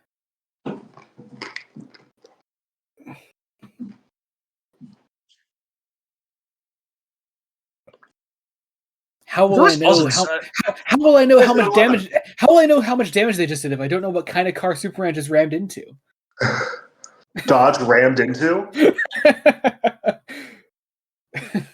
This reminds me of Thor, like the first Thor movie, like the fight in the small town. I got that.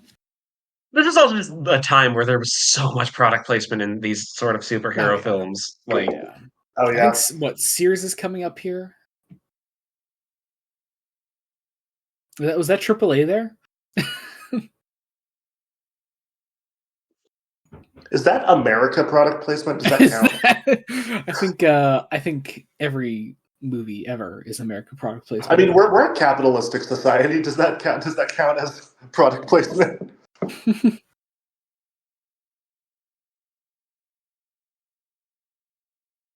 Good for you, sir.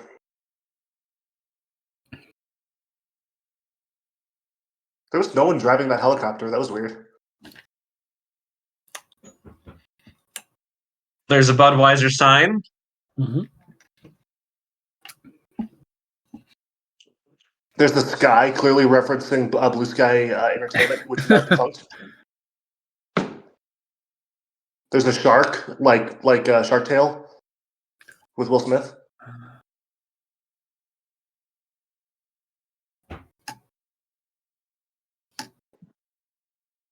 This reminds me of Transformers. Interesting. Sears. It is very funny that a small town has a fucking Sears. I don't know why, but that's funny. In 2013. I was gonna say, and Sears wasn't Sears dying by 2013. Oh, totally. We'll open in Smallville. That'll save our brand. I mean, hey, apparently Martha Kent works at Sears because she had a Sears shirt on earlier. Oh my god, did she? I did not notice that. She did. IHOP? No, not the IHOP. I wanted to eat at IHOP today. Bro saw an alien in the sky and was like, yeah, I'll still get a fucking pancakes.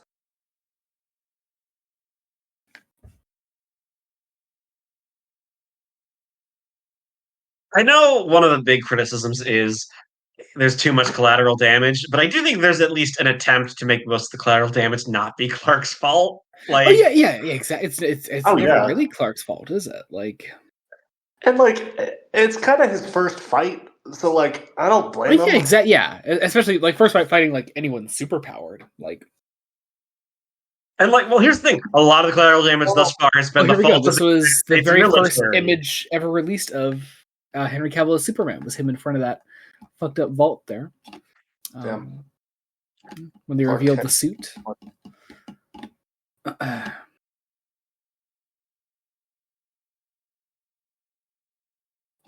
love that moment. That's so That good. was cool. Jeez. Once again, Zack Snyder is quite slick when it comes to directing action. So fucking good. So good. Jacob, watch Sucker Punch.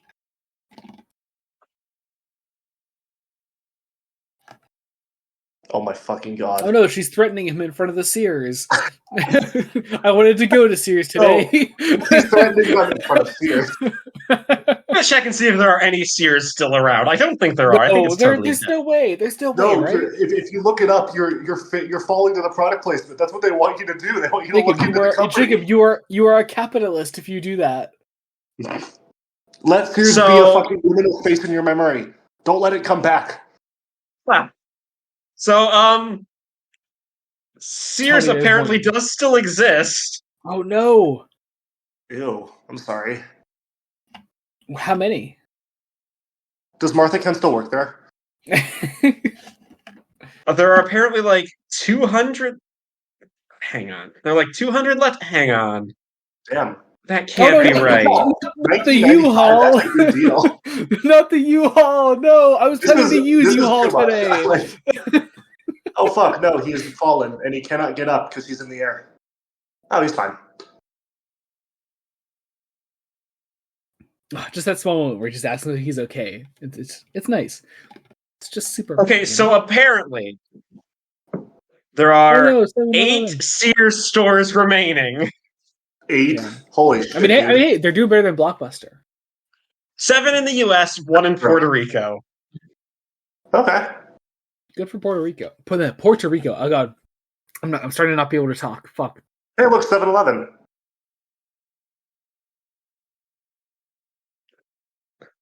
Oh, I can't remember. There's nowhere near this much product placement in Batman v Superman, right? Like, oh no.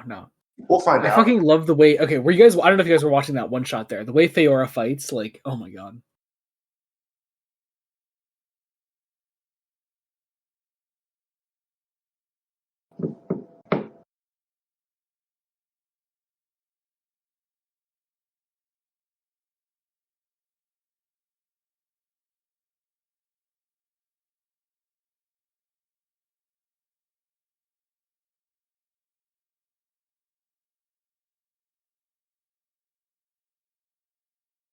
God, she's so cool. Parking in a rear. Don't mind if I do. one day we'll find an alien menace that's not immune to bullets. You gotta pack the gold bullets just in case. Just in case of werewolves. Or no, silver bullets, sorry. Gold bullets are Cybermen. Yeah, that's right. That's Cybermen.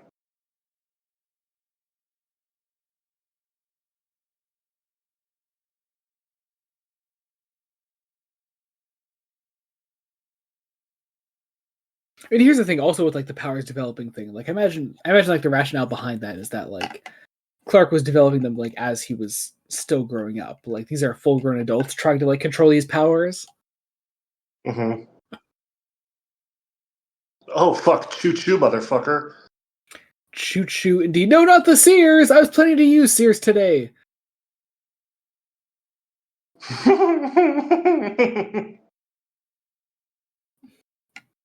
Yeah, this is so Transformers right now. That is an interesting observation.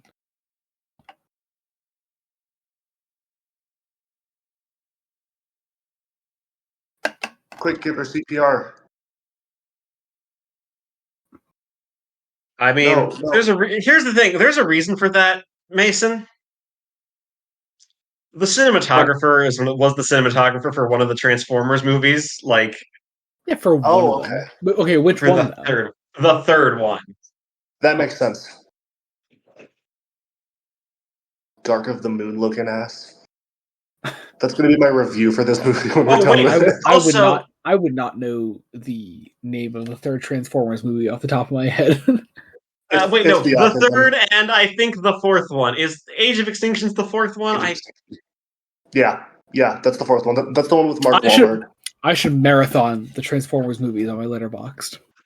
I once Joey. tried watching it while drunk, and I couldn't get through the first movie. Jacob, I marathoned every single Fast and the Furious movie on Letterboxd. I had never seen any It's of them. much before. worse than Fast and Furious. It I is don't much know. worse. I don't know. Please tell me the Mission Impossible movies are actually good. Mission Impossible, they're very good. I very No, much like them. you They're don't very understand. The first Transformers movie is like 2 hours and 45 minutes. They are so long. I'll do it. It's giving Pontius Pilate. Sorry. What? What? He's like redeeming himself after he gave up Superman. He's like, wait a minute, he's not the enemy. That's what Pontius Pilate did. He's the one that he condemned Jesus to become killed. So I said that weird. If you want to, you innocent puppet. Oh, Wait, I love this. Sorry, I was just Here, looking wait, at this here. the- Hang on. Aw. Oh, it's so sweet. I love Diane is such a great Martha Kent. Oh, I love her. I wish they would have done the cape comes from Martha. I love that aspect. No, if Superman didn't come from Martha, nothing can. They cannot have kids, Jacob. Did you forget this? Okay, It's they in the don't Bible. they don't ever say that in the movie. I was gonna say, Snyder wrote so much like extra lore for his films.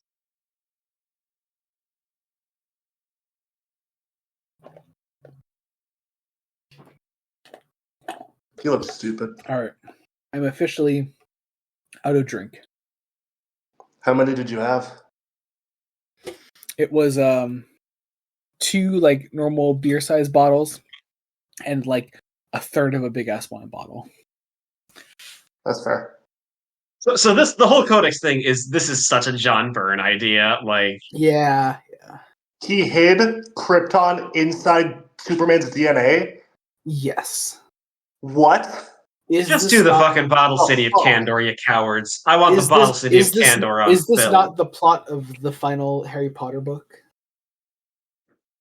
I don't know. I don't know.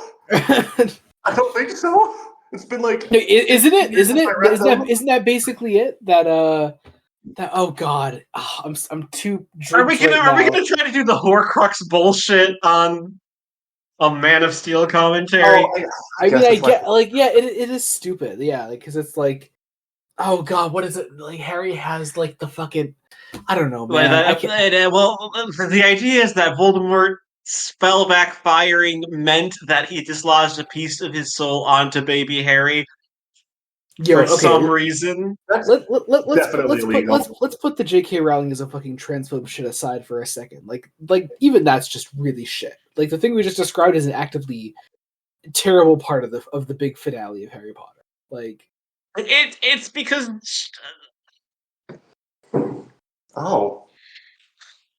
J.K. Rowling is a fucking idiot. Yeah. That too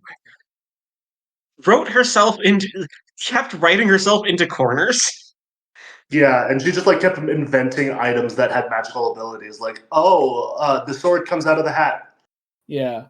No, like the early books, that's fine. Like your light children's stories with magic and shit. Like, yeah. If you guys want, you could probably get me to say like anything right now. Trans rights?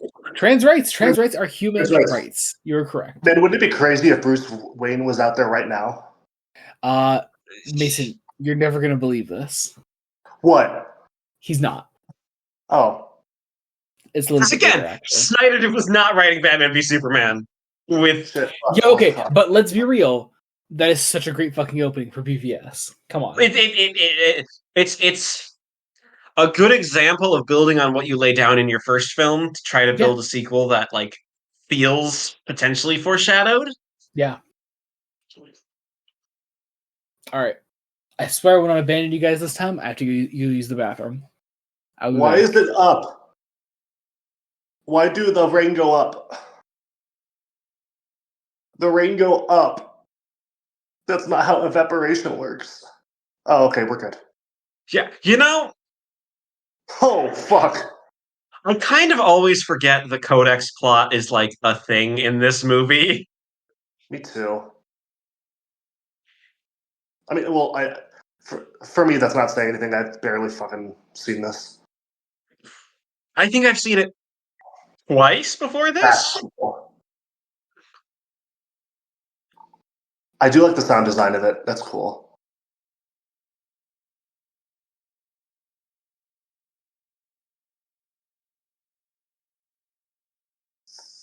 Fair enough. They're beginning the Earth. They're biggering and biggering. So it's like, yeah, we want to make like. Oh, it's literally the Genesis device. It is. Honestly, I think cut the whole Codex thing and just like make it. We want to tear. It's like fuck it. Yeah, like, I don't care about the Codex thing.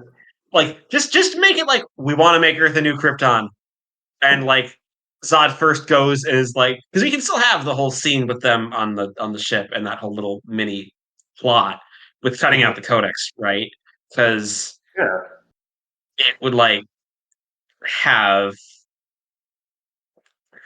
it like you can just put Clark in the film. Mm-hmm. Like you can have Zod come to us like we want to find Kal-El because he will work with us because he's one of our own. And have some sort of like Rachel together thing. You do not need this Codex subplot. It is like so easy to write out. Like just it's a MacGuffin that doesn't need to be there. I am back. Like welcome back. Welcome back. The Codex. Okay. The Codex plot is like why Zod needs to be here. Like realistically, he's not hunting down Cal. He's hunting down the Codex. See, I think it would be perfectly fine if it was just like, well, Jor-El sent someone to a different planet.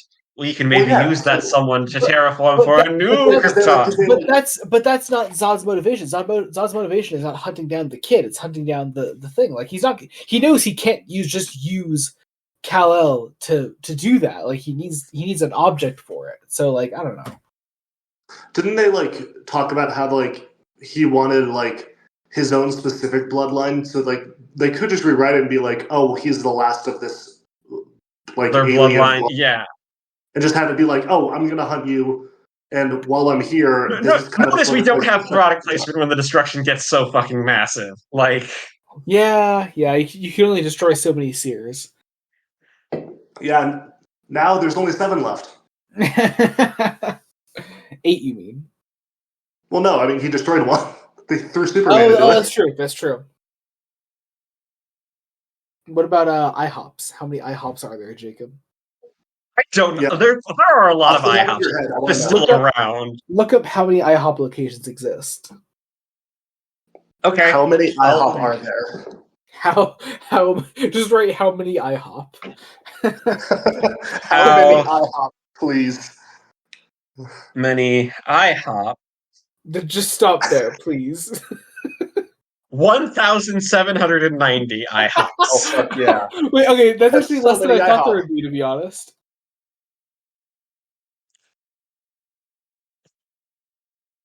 $1,696 are them in the U.S.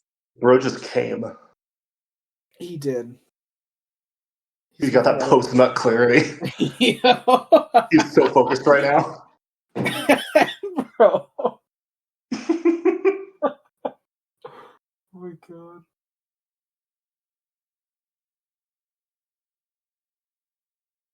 So I was talking about this with Jacob.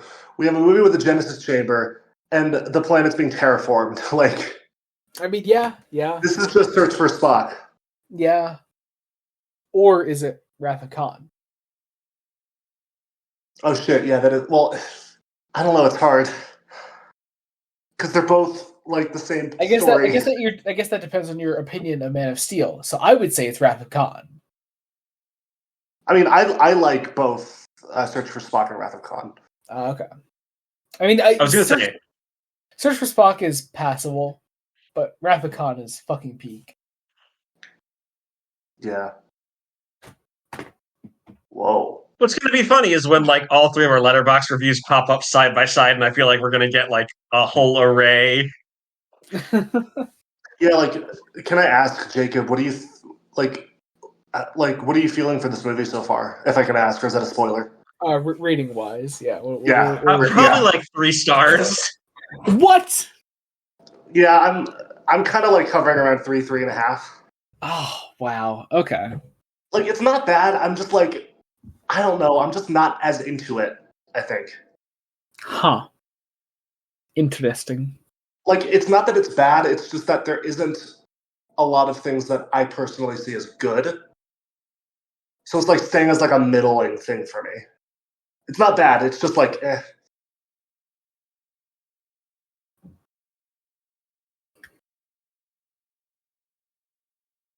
Question. So, I will say before this rewatched, to rank the 4 movies that we're going to be watching You before mean the the three, rewatch. Jacob, right? You mean 3? Ugh.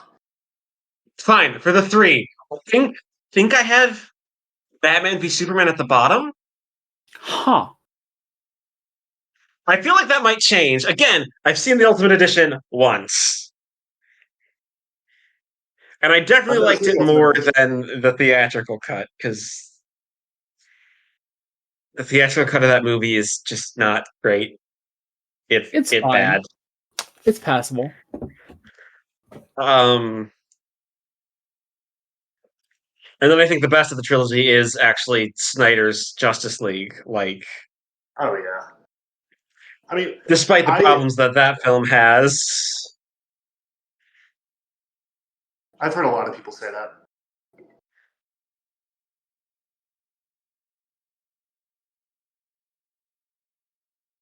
So this is my second favorite of the trilogy. I mean, okay. What's the bottom to top? Bottom to top, it's pretty definitive for me. It's Justice League at the bottom, Man of Steel in the middle, and BVS at the top. Oh, okay.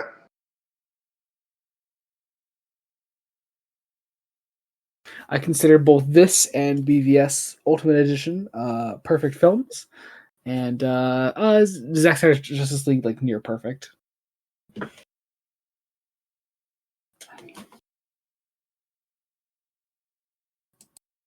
His neck helmet thing looks like a zipper. Do you think if I ran a zipper along it, could I close his head inside there? I'd actually rather you just decapitate it. Oh, okay. Well, don't worry. We're gonna get pretty close to that. Mm. Yeah, man, what a nice face. It sure would be a shame if something were to happen to his neck. Well, I guess if you snap his neck, nothing happens to his face. Yeah. So, do we think Snyder ever wanted to do the Bottle City of Kandor? Clam. I doubt it. I mean, here's the thing: we will never know what the actual plan for Man of Steel 2 was, because realistically, that got switched very early on to what BVS would become. But Joey, people on the internet are telling me that any day now it's going to be greenlit. Oh, sure. Okay, yeah, that's right. You're correct. But no, realistically, like, it was switched so early on that BVS it is the actual sequel to Man of Steel. I don't know. That's what I think, at least.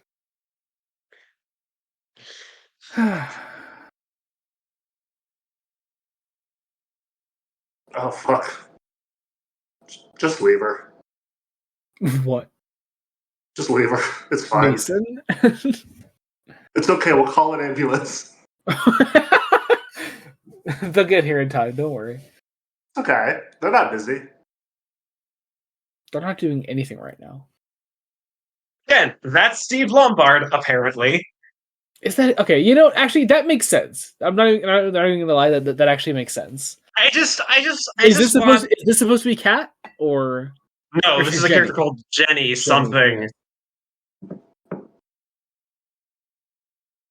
Like, No, honestly, the Steve Lombard characterization actually makes sense. I just wish we got some, pranks. Okay, so Like- this is supposedly where they superimposed Chris Reeve's face onto Henry Cavill for like a split second. Really? Yeah, did you guys know about this? Yeah. No, I didn't know Apparently, about it that. actually happened. I'm not entirely sure about it myself. I wasn't looking. I don't think I was Here looking you go. Okay, close no, enough. this is the shot here. Yeah.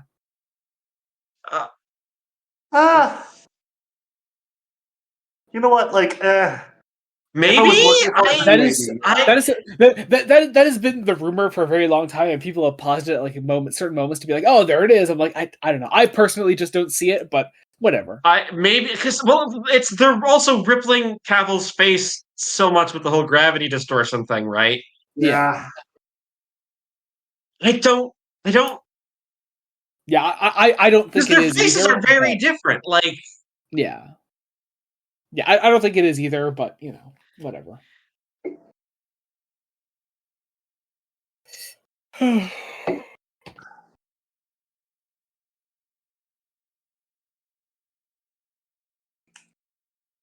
There's Stats Carol for- Ferris.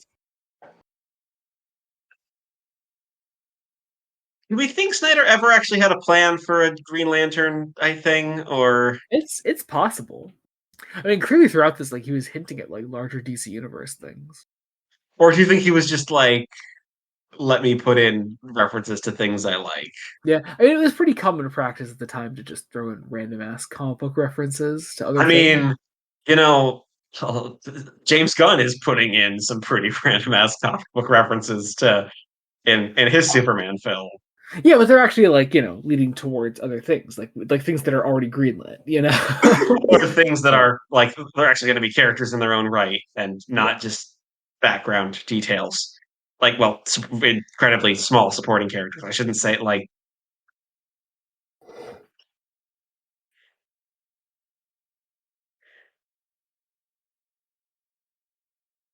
Say it again, Amy Adams. That was uncharacteristically horny of you, Joey. I almost got you mixed up. Sorry. Have I never been horny on main before? I don't know. Actually, genuine question. Have I? Probably. You've probably been horny at least once. I mean, Most definitely. Batman Returns with like Catwoman. Oh yeah. I got a thing from Michelle Pfeiffer.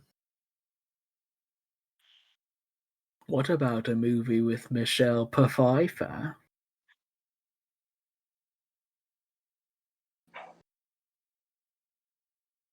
And Oh, he's okay, trying so, to. okay, I will say, okay, hang on, listen to the music here. Listen to the music here.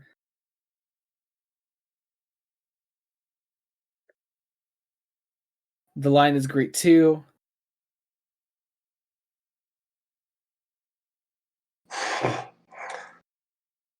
Jesus, man.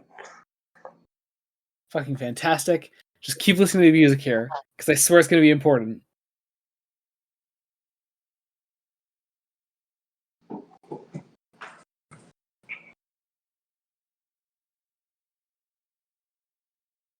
stealing a certain arpeggio from The Sound of Music briefly. It is. It's the "Can you know the notes to sing?" That's what it's doing. Yeah. But no, just keep that in mind for later, and then also for the next movie.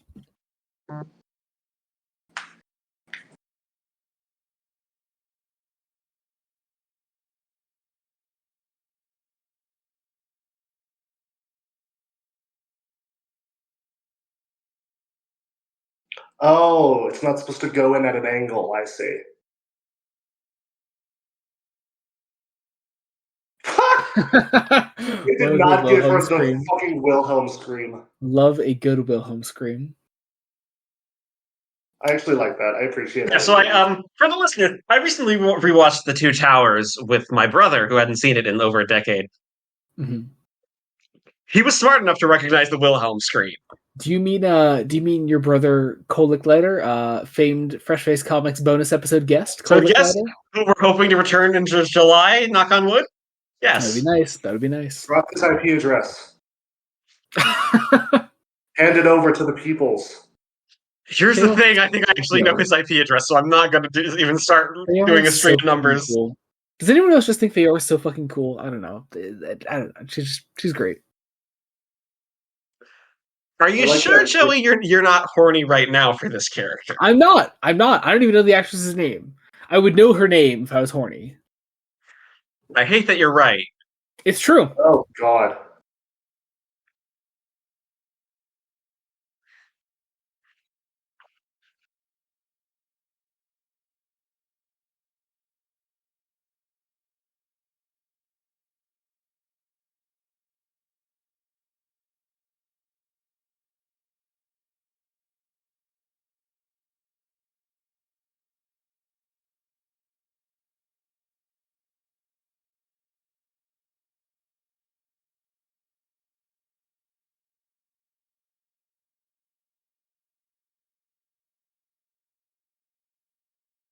Oh shit, he's gonna get sucked by the fucking ship.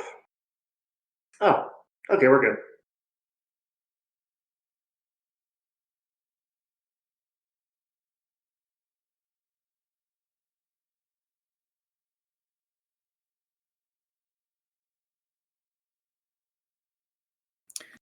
We should watch Batman 66, the movie, on a commentary. Okay. Awesome. Okay, I'm down for that. That would be so. Have you ever seen it, Mason? No, I haven't. Oh my god, so much fun. Have you ever seen like any Adam West Batman? Yeah, I've seen like probably I don't know, like 10, 20 episodes of it, give or take. Okay, cool.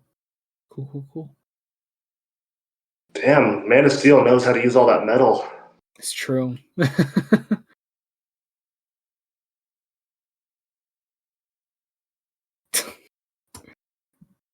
Corny ass line. I kind of love it. No, I'm sorry, I can't. Here's the thing. I think that line kind of actually might say a lot. It's like I don't know what I'm doing in terms of romance. Exactly. That's fair.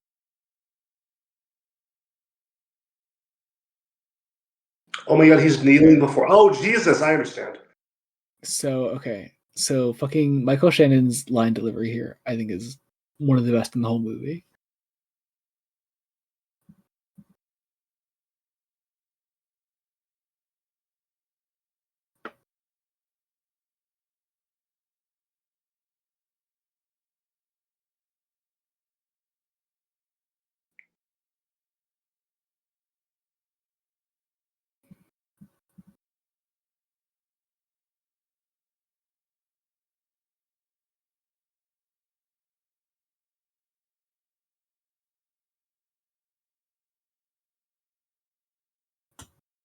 Yeah.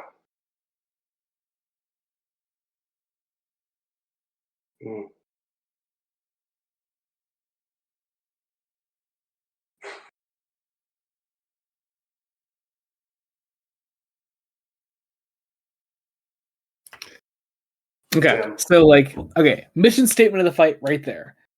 Zod has no purpose now. He has nothing to live for now.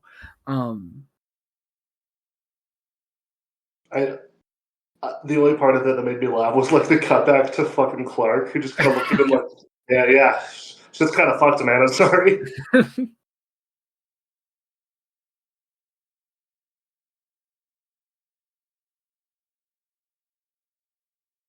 God, man, they fucked up this city, didn't they?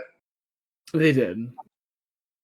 But again, I think important point. Like this is Zod's destruction here. Like Superman isn't choosing to do this. Oh yeah, like it's not an issue. Like it makes sense. Yeah. Again, I really only have the problem. I also love the aspect of Zod still figuring out his powers here. Like this destruction here isn't even Zod's fault. Like he just discovered laser eyes for the first time. You know, it is his fault. He's the one who did it. He did it, yeah, but he didn't know what he was doing, literally. Like, For a second, I thought that was Amanda oh, Waller. okay. I think we got a LexCorp truck coming up here. I think.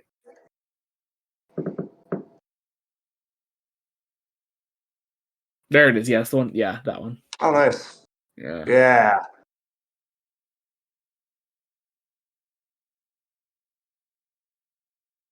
Jesus.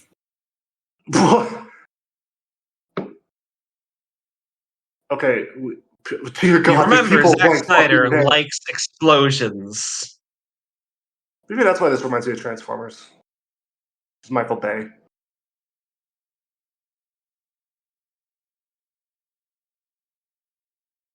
I love how It is looks weird like that we live in the timeline where Michael Bay is like Wait, this right here. anti-AI. Hang on, wait. Continuing that mission statement of the fight, and also this is fucking metal here because he still can't fly, and I love that. But again, mission statement of the fight, like there's only one thing. Zod has nothing left to live for here. Like the point of the fight is that Zod does not care anymore.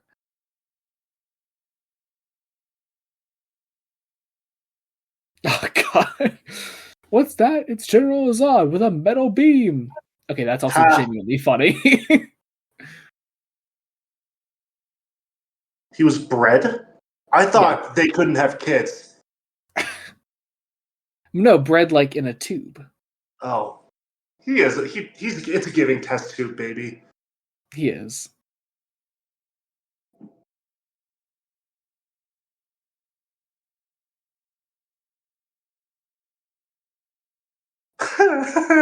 Sorry. It looks kind of funny.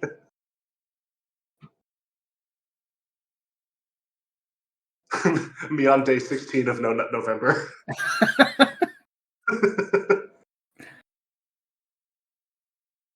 Oh my God, dude. Oh my God. The fuck again, just the oh God, the physics behind the fight. Like you just tell like so much work went into it. Just figuring out. Yeah, it looks fucking great. Yeah, the speed at which like someone would need to do this, the power at the power at which like they're hitting each other, like it's well thought out, if nothing else. Mm-hmm. Okay, music here. That same theme from before, when the ship was going down. Oof. Damn. Bro uses cape like a fucking leash.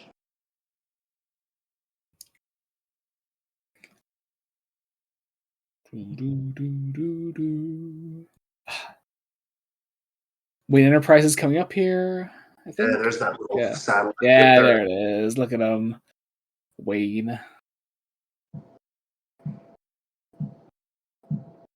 It was at this moment. Yeah, honestly, like it seems that like a lot of thought has actually went into the ancillary world building of the film. Oh yeah. Even though we don't spend nearly enough time in Metropolis. Again, the music here. Hang on. Like, because one of the things we don't spend nearly enough time in Metropolis to like give it its own identity. Oh God. So okay. So you both know how the next movie ends. So I could say this at least. Like, there's a version of that theme that gets used in Superman's Sacrifice at the end of BVS, because it is once again Superman versus Zod in that moment. Okay, so here we go. All right, the next snap. The next snap is incoming. I don't have a problem with it. I still think Superman should have found another way. Like, okay. So what is your alternative here?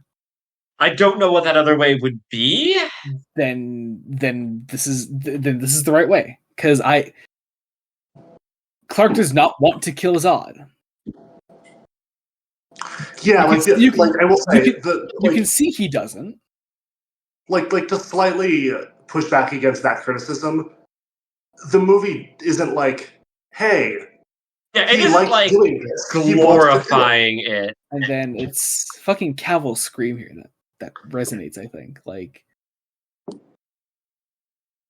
because he just killed the last of his kind. He is truly alone now. Yeah.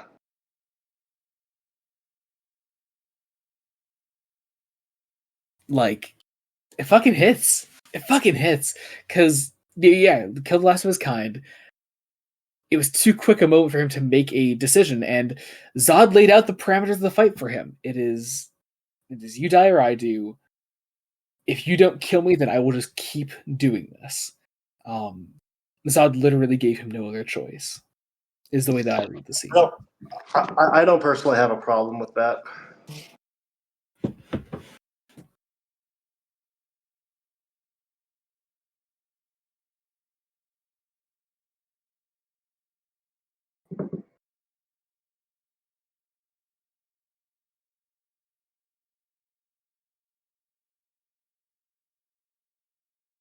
Okay. Thank you, Carol Ferris, famed Star Sapphire. Right, yeah. This is supposed to be Mason, Carol Mason, Ferris. Mason, you remember Carol Ferris from your guest episode on Green Lantern Secret Origin. That's Hal Jordan's girlfriend. Okay. Yeah. Sure. Why not? I guess.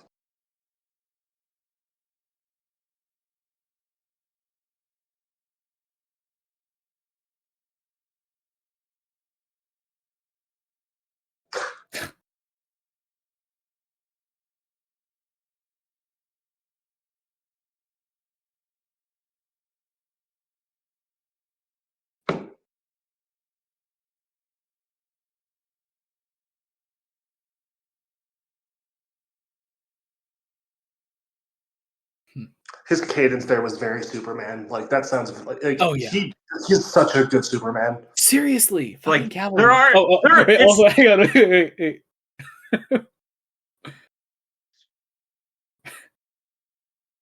Fucking Carol Ferris.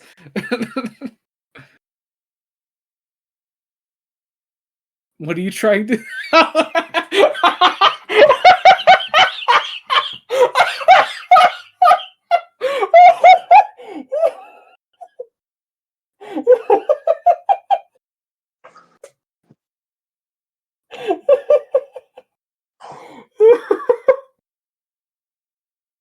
The fact that I cannot even explain to our audience why I'm laughing right now.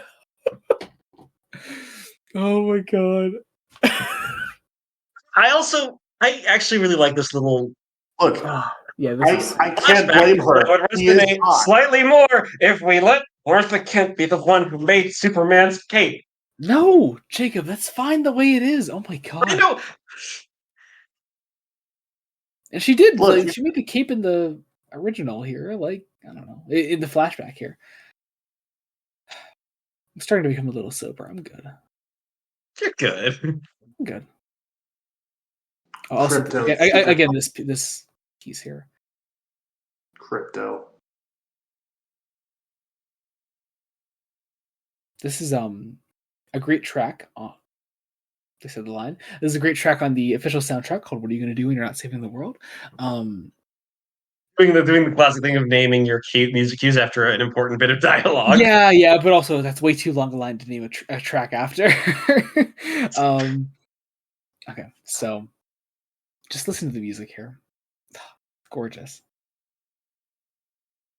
A Now this is where I think Zimmer does his most tribute to Williams. But it's still the flight theme. It Matt. is. not him. I thought we were going to see him with glasses. We're going to in a second. Waiting for it.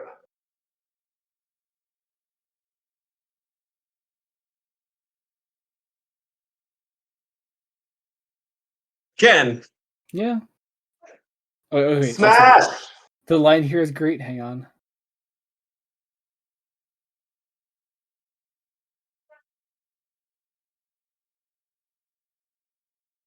Ha! Ah. It's sweet. I like that. Okay, that was cute. I like that. It's so great. Oh, and hit a Zimmer. Oh god, it's so good. Listen to it. Oh, it sounds so good. That must be such an awkward thing to like see a one night stand. It's like, hi, here's our new hire. It's like, oh, hi, I'm Lois. Oh man. All right. Oh god, the credits are 10 minutes. We have a solid 10 minutes to talk about. We this. do Oh have my 10 God. minutes. Oh my We God. have 10 Solid minutes because 10 minutes. Oh man! All right. I mean, I think again. I remember we are in. It's probably we're now in. We're doing modern film, so credits are long as Credits are fuck. long. Credits are long. That's fine. There's no problem with that. We get to hear this fantastic track from Hans Zimmer at the end here. Oh my god, John Peters, Spider-Man himself, was the executive producer on this. Okay, so I think my first most important question is: did you guys like it a little more this time, or what do we got? Do you want to go first, or do you want me to go first? Either one. Here's the thing: I've never disliked this film. Like, there are things I don't like about it, but I think it's fine. Also, James Aitchison never misses with costumes. That's true. I there are choices that I wish weren't made. I like a lot of the choices. I kind of. I do wish Snyder wasn't fucked over in the immediate sequels because the extended cuts of both of those are fantastic. Like when you get his actual vision for the film, they're great. They are at least miles ahead of the theatrical versions because let's be honest, Batman v Superman: Dawn of Justice, that theatrical cut, I don't think that works as a film. It's fine. The theatrical version of Justice League is abysmal. Yeah, it made me outright say in 2017, how has Joss Whedon fallen this far? Now, of course, that was before we knew quite a bit about Joss Whedon being a piece of shit. It's true. But despite Joss Whedon being a piece of shit, he was also responsible for some actually very good things, like Buffy the Vampire Slayer is amazing. The Avengers is also a great film. It is. But Justice League 2017 is not. Bringing us back to Man of Steel, Mason, how's your opinion developed, I guess? It feels honestly pretty similar to what it was when I first watched it, which was like, it's like, I don't know, it's like, it's not bad, it's just not something I personally go for. I like it. It was cool. I do think it had way too much religious imagery. Like, it got rather overbearing. Like, even in like the small details, like, yeah, I've been on Earth for 33 years. Like, okay, man. But like, it. I actually never got that was the reference, huh? Yeah, it's how many years Jesus was alive before he was killed. I mean, then again, you also weren't really brought up religious. Yeah, I mean, I like religious family, but like, I was never religious myself, I should say. I intensely want, but like that aside, the movie was fine. Like, I do enjoy it. I do think a lot of the issues I've heard people have, they don't really apply to me. It was just like, I don't know. It's like watching a movie in a genre you don't really go for, and for this, the genre is Zack Snyder. Like, it's not that I think it's bad. It's just like, it's never like, it's just not something I personally go for. Like, it's not a bad movie. I just like, yeah. So like, I think I'd give it like a 3.5 out of 5. Fair enough. I think it's still a 3. I put it probably on par with the Lester cut of Superman 2, which is also a film I quite like. I like. Yeah. Well, I feel really weird following up these two. You love this thing to bits because to me, this is a perfect film. To me, there is no greater personification of Superman's hope, his humanity. In an adaptation at least.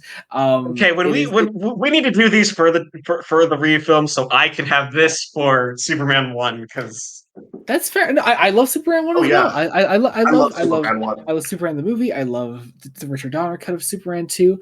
But no, if I may, like I don't know. I think this is everything I look for in Superman.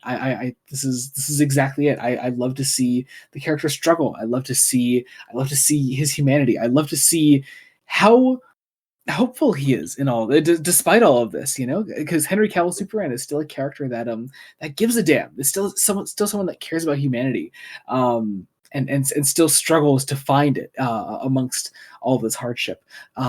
It's something I love seeing. I will never get tired of this. I'll never get tired of the feeling that the Hans Zimmer Man of Steel score, the way it makes my heart swell whenever I hear it, whenever I hear Flight, or just that small piano riff that plays in those smaller character moments. It fills me with joy. This whole film does. For a film that is constantly talked down on as something that is so grim and dark and Zack Snyder, meaning it's edgy or whatever. I just don't see that. I don't see that at all in the slightest. And I personally, I only look at probably the least Zack Snyder of the three films. Yeah, it really wasn't what I was expecting. Like, having watched videos on these movies and heard other people's opinions, it was a lot. Superman was a hell of a lot more optimistic than I was led to believe with my own false memories. Yeah. But no, it's fucking great that it means so much to you. Again, I don't think it's bad. It's just it's just not for me personally, and that's fair. It's not bad. It's just, yeah. Oh, Seasons is by Chris Cornell? I didn't know that. After credit scene? No. Oh, we just we're so used to Marvel films. And now other films doing after credits scenes. I just saw the music thing, and I'm like, oh, that usually denotes the end of the credits. Yeah, usually, no, not in this case. That's fair. Yeah. Does this film do we would like to thank these comic creators? I don't think so. I'm not sure, actually. But I'm excited to watch BVS with you guys. I'm excited to watch Zack Snyder's Justice League and maybe something else in between there. But I'm looking forward to it. I'm excited to watch all these things with you. Batman v Superman, I love even more than Man of Steel. So I cannot wait to hear some opinions on that from you guys. It's going to be incredibly fun. So. No, I'm definitely excited. Yeah, going to be fun. Man, there's a lot of names here. From the Corp. So guys, what's coming up on the channel? Oh God, you say that as if I know when this is coming out. Talking about monthly we've been doing fresh-faced one-shots, and I can where we cover, and I mean by the time this is out, Superman by Joshua Williamson, Wonder Woman by Tom King, Batman, The Long Halloween, You almost did it too. See, it's so easy. And The Uncanny X-Men by Gail Simone. And depending on when this comes out, we probably have just finished the raid on Grey Malkin crossover, where we did some one-shots on a couple of X-Men issues by Jed McKay. But I know Joey's covering that on Fresh Faced Solos. It's true. There's also the main podcast, Fresh Face Comics. We're either doing... Okay, we've definitely finished Suicide Squad by the time this comes out, but I can't talk about much more after that, because Jacob, at the time of recording, we're doing after that. Something else! We're coming January 6th right now? We're coming towards the end of a DC block, I will say that. On the yes, that I am aware. The DC... I mean, we may as well say it. We are doing... we are actually going to be shifting to a Marvel block after episode 90. Yeah, 91 through 95 is Marvel, and 96 through 100 we're back to DC to close out our going up to episode 100. It's crazy. We're also now in the last 40 seconds of this commentary. So, final things, whatever the hell you guys want to get in there, go right ahead. I love this. I love doing this with you guys. This is so much fun. I love doing commentaries with you guys. It's so much fun. I wish we did it more often. We should do that. Shame we didn't do a special thanks to comic creators at the end of this one. Yeah, don't worry. Yeah. It just wasn't as common. However, Batman v Superman will be the very first Batman media ever to credit Bill Finger as Batman's creator. So, hey, nice. Yeah. All right. Thank you so much for watching. This has been lovely. Safe everyone. Goodbye. Bye. Love you all. Bye. As we're flying out on a logo. What the fuck?